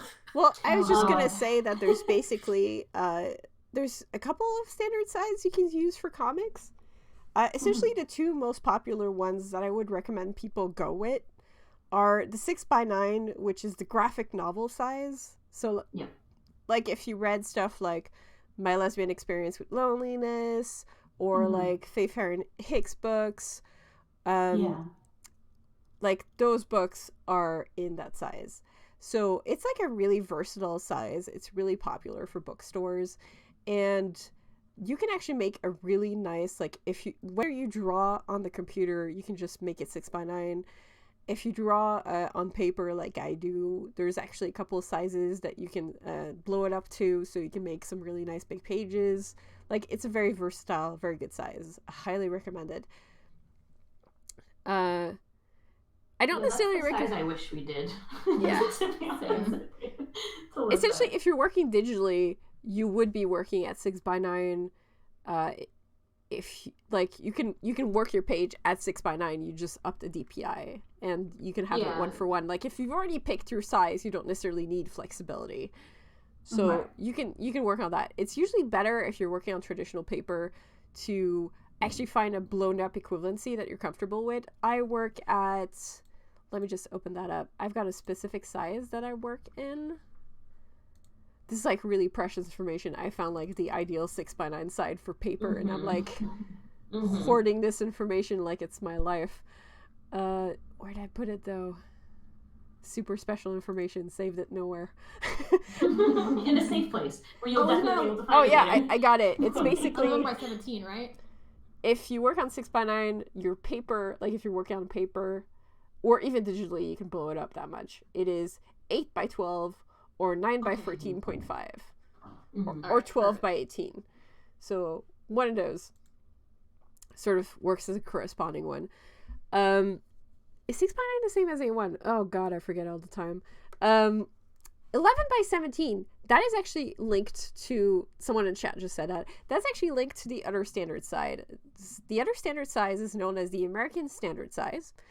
It prints at 7x10 inches.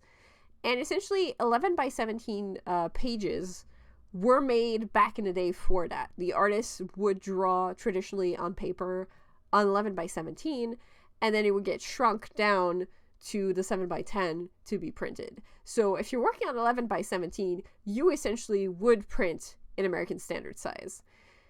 So that's great. You're doing great. HeroKib, whatever you're doing, fantastic. You got this in the bag. So it's the same if you're working masters. if you're working like digitally or traditionally, 11x17, both are good, and it basically shrinks down to 7x10. So these are the two American Standard size, the graphic novel and the American Standard for comics. There is 8.5x11, which is called the magazine size. That is also a standard size, but it's rarely seen in American comics. It's mostly used for like European comics that get translated to American, or just European comics as a whole. Though European comics also have larger sizes than that because they are insane. Wow. I love their art. Yeah. That's luxury comics right there. Yeah, the rich. So you can still do that one, and it's still a standard side if you print it. But in the American market, The 8x11 is definitely like less sort of enjoyed. And when I started my comic 10 years ago, I worked in 8.5x11 because I was used to consuming European comics because I'm like French in origin. So most of the comics I read as a child were in that kind of sizing. So when I started, I was smart enough to pick a size. So Namesake is standard from day one. But the issue with what I was doing is that I didn't necessarily pick the best size to work at in English. Right. Yeah, we had the same issue where we picked it's a consistent size throughout. It's just not one we want. Yeah. I'm still printing Namesake in 8.5x11 though, but I think Namesake, God knows when it shall be done. But I think after I'm done with that, I think I'm just going to move on to American Standard and 6x9 for any works that I'm producing in English, just because the market sort of dictates this. I don't regret working outside for Namesake, and I'm happy that from day one I had a specific size and I was already working 300 DPI forward, and now I'm working 400 DPI. Right, yeah. So like, I did pretty good for myself there, but I definitely did not really study the English market, which was kind of the thorn that I have to deal with. Books I had done consecutively, like Valor, follow American Standard, so at least I saved my ass for that one. But and that's shout out also to people who have. Sorry. You go. Well, I was just gonna say shout out to the people who have been able to keep a consistent size. Yeah. You are the greats. I was just gonna add that the whole like size being a little bit random is a common problem we actually have with European artists, because like me, they tend to pick sizes that kind of work with what they have, but if you look at what's being printed in the USA, it doesn't match at all. So language you're working on, where you intend to print it, can influence the size choice. The Tripping Over You group, did you two have like a story for size? I know you do, because we've discussed it. No. Well, I think at the time we like looked at books we had and we were like, took out the ruler and we were like, what is this? And I don't think we even really knew how to translate like working size to what the print size came out to be. And I think by the end of it we were like, this seems good, I guess. Now it's a custom size now, isn't it, by the end of it? Yeah, it is a custom size now. Unfortunately, at the beginning, I made the mistake of I didn't even think about print. Oh, yeah. And I didn't even ever think that we would print anything. I just thought it was going to forever be a webcomic, and maybe we'd do it for a couple years, whatever. Yeah. So my first pages I'm looking at are 72 DPI. Oh, no, they're awful. No, it's bad. And they are 800 by 1,000. And that's the first 4 chapters. Oh, my God. Wow. That hurts. Yeah. Oh, it hurts. dear. Yeah, it's very painful. So I think we've. So what did we do for the first book? So I think we printed it at the 100%, and we printed it to a standard paper size, right? Because when we first printed, we actually didn't know what printer to go through. Right. We had no contact with anyone that could tell us where to get books know printed. Anyone. Yeah. We actually went all over town. We were living in Massachusetts at the time, and we were trying to find a book printer, and we couldn't find any online. So we found someone locally that was saying that their company wanted to start printing comics and graphic novels. So we met with them in this meeting, and basically they made textbooks for colleges. Yeah. And they didn't even know what they were getting into. Yeah, no, it was tough. It was tough times, it really was. Oh, no, it's tough. Yeah, we'll definitely now, looking back, have to redraw those first 4 chapters, for sure. Whenever we finish our entire comic, we're going to probably have to actually go through and redo the first 4 chapters just to make it match, just to make the omnibus. Yeah. But at least at that point we can add in things that we couldn't have added before. Sure. So, yeah, we have the luxury now of having done it for as long as we have, that we know things that we want to add or things that, we'd shift around. But yeah, it sucks. Yeah, the good thing is each of those chapters is about 25 pages, so it's really not as much as it could have been. Yeah. I think that's probably about a year of work if we work as casually as we currently work on the comic. And there's no rush. Like, we don't really we're not ready to go back and start the comic over or anything. Like, we'll do it later if necessary or even a thing. But Yeah, it's tough. Hindsight, I guess. I like the mention of the omnibus. I'm kind of like, work for us. Yeah. yeah, we're excited. It's way off, but you know, Yeah. I things think we we have daydream about. Yeah, I think we have a couple more years. Yeah. We're looking at I think 2, maybe 3 more chapters. Yeah, I think so. Yeah. And then that's it. Yeah. That's Oh, still so pretty close. good. It's I know. It's I coming. know. The end is coming. Creeping out. It's- It's creeping I know. out. There's a lot of like fast. older decade-long comics that are ending currently, and every time one passes the finish line, I just feel like I'm high-fiving an oldie. Like, yeah, You made it. you made it, Every bro. single time. Congratulations, sincerely. Good for you. Yeah, So cool. It is. it's pretty amazing. All right, so to sort of go over what we were talking about, so when you're starting a comic, the basic stuff you should know: pick a format. Make sure you have a pretty high DPI. 300 is the minimum if you're printing 1-for-1. Ideally, 400 and more would be amazing. Beware of Procreate Clip Studio. If you can, try to learn a program like Affinity, which is pretty cheap for lettering. That will help. Whenever you're starting a comic, it's important to take a decision regarding color as well. I know a lot of webcomics online push color and this idea of like, oh, you have to use color because otherwise people aren't going to read it. But that's just not true. Please make black and white comics more. I wish I did. Yeah, first of all, black and white is amazing. And it's not less trendy because manga exists. Anybody who tells you that doing your webcomic in black and white will make it fail is a goddamn liar. It's so true. And it's so cheap to print. It's so cheap to print. It's very cheap to print. It's cheaper to do as well. Color is wonderful. Don't get me wrong. But it has a couple limitations, and you shouldn't just, like, if you're doing it black and white or color, you should definitely pick black and white or color with a reason, you know? Yeah.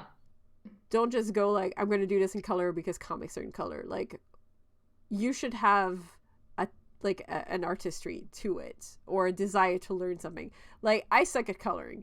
In this chat we actually have, because you've got Owen and Susanna who started a comic with spot color and then moved to full color. You've got Giselle, who is basically a coloring expert, and you have It's a me, rainbow. who is basically a color squib. No, absolutely not. Has no I'm desire learning. to color. I am learning, but like I hate it. I really hate it. I hated it a lot at first too. I really, truly despised it. It's probably only like in the last year that I've actually started enjoying it sincerely. And I'm really glad you do, because the only thing I like to ink. Yeah. I've really started to like it, and I'm glad that I like it because it was torture. Yeah. But yeah, to answer the questions that popped up in the chat. So, is Highworks looking for black and white comics? We don't have a preference. You can submit to us color, black and white. Like, if there's an artistry to it or it matches your story, we'll be interested. We're not going to discount people because they send us black and white. But we don't necessarily have a preference either. We basically like both. Just send us something cool. Is it comical to do black and white, and like Namesake sometimes does the full color? Okay, so to be honest, Namesake is actually a full color comic, because this brings me to my next point. There's actually like a middle child between black and white and color, and that is called spot color, and spot color can be a bastard because there's actually 2 ways of doing it. You can do spot color like Namesake, where everything's in black and white except details, but the color basically changes constantly. Like, the spot color is always different. There's no consistency. The thing with doing it that way is that it's purely stylistic. You do not save on printing or anything like that, because when you print it, it will be printed in full color. The advantage of the spot color from economical standpoint is that it is a bit less work, but Namesake is also cell shaded, which is really long. So, to get the final pages, it takes about as much time as coloring the whole damn thing. It's 100% like a stylistic choice. Right. However, if you do spot color and you use a consistent palette, let's say you use the same 2 colors, and then black and white. That is actually cheaper to print, because if you go with a professional printer that does illustrated books or comics and you use only a duotone ink, they will charge you the same thing as black and white. That's nice. Yeah, it's good to know. Yeah. It's They're very emotive stories, like, you know. Yeah. Well, there was Bloom. It's a comic that's been done lately. Yeah. Who is the author? Does anybody remember? The name escapes I me. don't remember the name offhand. Something. Well, that was First Second, right? Yeah, it's First Second. Yes. Can someone Google that real quick? Okay, I hear tapping. Somebody else. Someone's doing it. I stopped. Kevin Panetta. Okay, that's it. So Bloom at First Second by Kevin Panetta. That is a book that is basically a very specific palette. So it was most likely not super expensive to print. And it just looks beautiful. Like, if you're a fan of the kind of finish that black and white does, but you want some color, limited palette spot color might be for you, you know? That's cool. That's really cool. Gorgeous. Yeah, that book is gorgeous. Highly recommended. Yeah, I love it. I personally want to sort of move to limited palettes and black and white stories because, as I said before, I'm a squid and I'm lazy. Now I got other things to do. Well, I'll admit, as somebody who has done lots of color as well, like, I'm also just like, I'm over it. Time to move on. Yeah. Well, once you've mastered it, you know, the thrill is gone. Yes, next is inking. So yeah, choosing how you want to ink, what color format and all that, like, it's stuff that's important to do beforehand, not just to facilitate printing later on, because, you know, sometimes you're not gonna ever get to print. Maybe you're gonna like, maybe you're just gonna like doing it online, but I think that thinking in these terms also helps you sort of define the identity of the work and how this sort of matches with, like, what you're saying. Like, to sort of go back to Giselle's comic, Star Trip, I actually really like that Star Trip is in color. Like, even though you're like, I wish it was in black and white because it would be cheaper to print, but, like, the color brings something beautiful to the story because it's basically like a space road trip and it's emotional, and the color just really brings that home, I think. It is gorgeous. Oh, thank you. Aw. Like, I don't know if that's how you feel about your color, but that's how I feel about your color, so... I mean, there's probably something going on in my brain meats that are like, yes, I know exactly what I'm doing, but my hands are just like, we're so tired. No more color. Please, sir, why? Yeah. Please, let me stop. Let me rest. For tripping over you, honestly, I can't decide if I like the spot color or if I like the color better. I think I like the color better. I feel very nostalgic about the spot color sometimes because it is such a, like, oh, that was when we were babies. We didn't know what we were doing. So, oh, look at that, time gone by. It's very, like, time capsule-y. Yeah. But after having played with it as long as I really like coloring. I like doing the full color now, even though I like going back to the spot color for, like, nostalgia trips. You know what I mean? Yeah. I think for a lot of it, the change in that also comes when the boys, like, transition out of, like, a certain part of their life. So I think high school, kind of changes the mood too. Yeah, it's kind of cool to look back on, I guess. You guys also use way more, like, white in the color pages, so there's, like, more contrast. It's, like, nice. It's nice on the eyes. Thank you. It's soft. It's very gentle. It's very soft. I appreciate that. I basically went through, like, your whole library when we were preparing book 5 to sort of get a handle on how they were printed before. That was a fun little trip in memory lane. Thank you. Thank you. So yeah, this is just details you should do. I guess it's sort of a bit esoterical to sort of go like, hey, you should think about format before you even draw the thing. But yeah, I feel like comics is like the only kind of medium where this seems like a really obvious suggestion, but nobody really talks about it. Like, if you're trying to write a book, people are going to be like, think about what editor you want to pitch it to, because that's important for the identity. Or, like, if you're doing a movie, people are going to be like, what camera are you using? Like, Right. the material aspect is sort of baked into everything, but in comics, for some Yeah. reason, we don't really talk about it.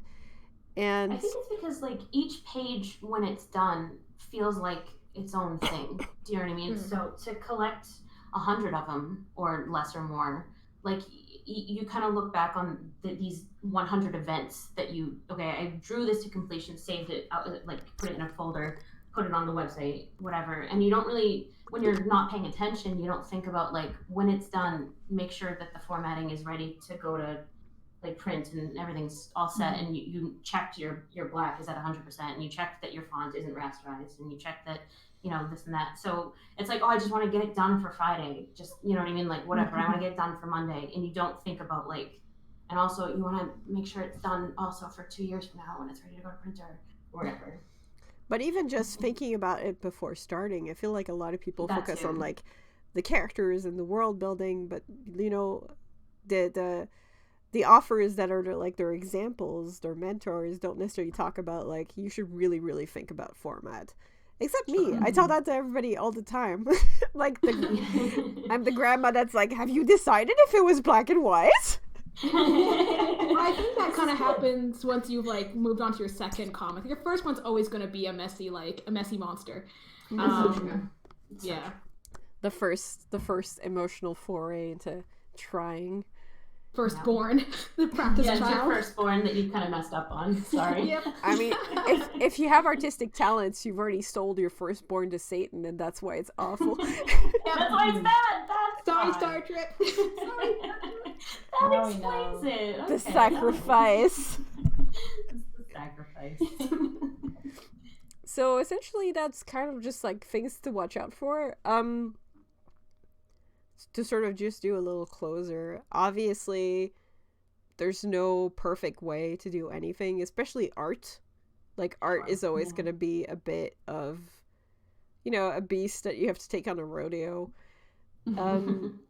Essentially, the easiest thing to do for both a Kickstarter and preparing a book for print is to sort of make sure like that you're aware of what you're getting into, and to sort of find ways to be like safe and healthy, essentially. Make yourself a work schedule, try to think about format, stuff like that. And if it doesn't work out, like you can always backtrack. And like we've formatted books at Hiveworks that were essentially lost causes without like our wonderful book technicians. Like shout out to Megan and Rhiannon, who like are amazing and have Hell yeah. saved us from the pit of hell several times. But like Heroes. yeah, Absolutely. heroes without capes. Yep. You can always backtrack and you can always make something work. Like if you don't necessarily format something, or you get to the end of something you've made that was just made to be digital, and at the end some publisher comes up to you and wants to print it, you can't see it as a failure, because the thing with a good story is that people are going to make it work, So Yeah. definitely think about stuff so you can try to be safe and happy, but like you can never mess up art.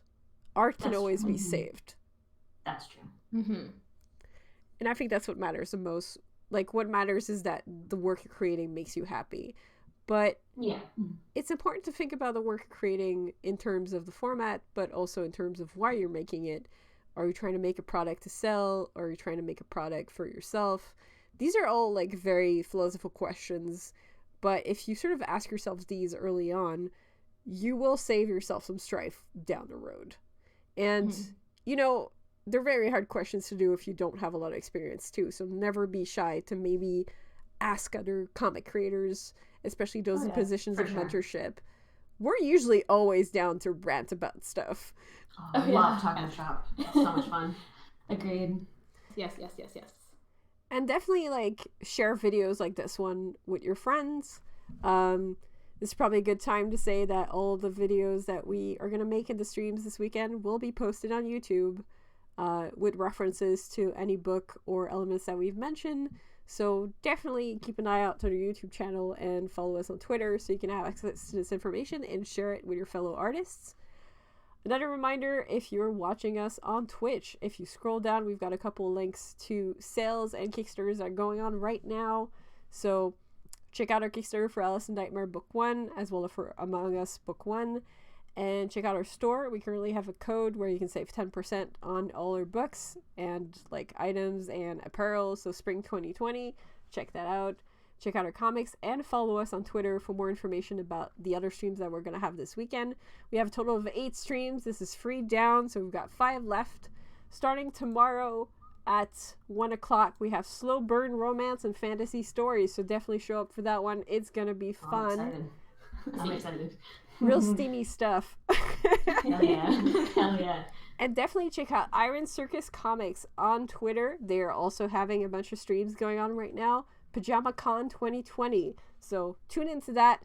They're smaller panels than what we're doing. They're mostly just to talk to creators directly and also to have recommendations for different items you can purchase that were originally going to be sold at Emerald City. So definitely check that out. Discover some new artists, find some cool pins to wear, books, the whole 9 yards.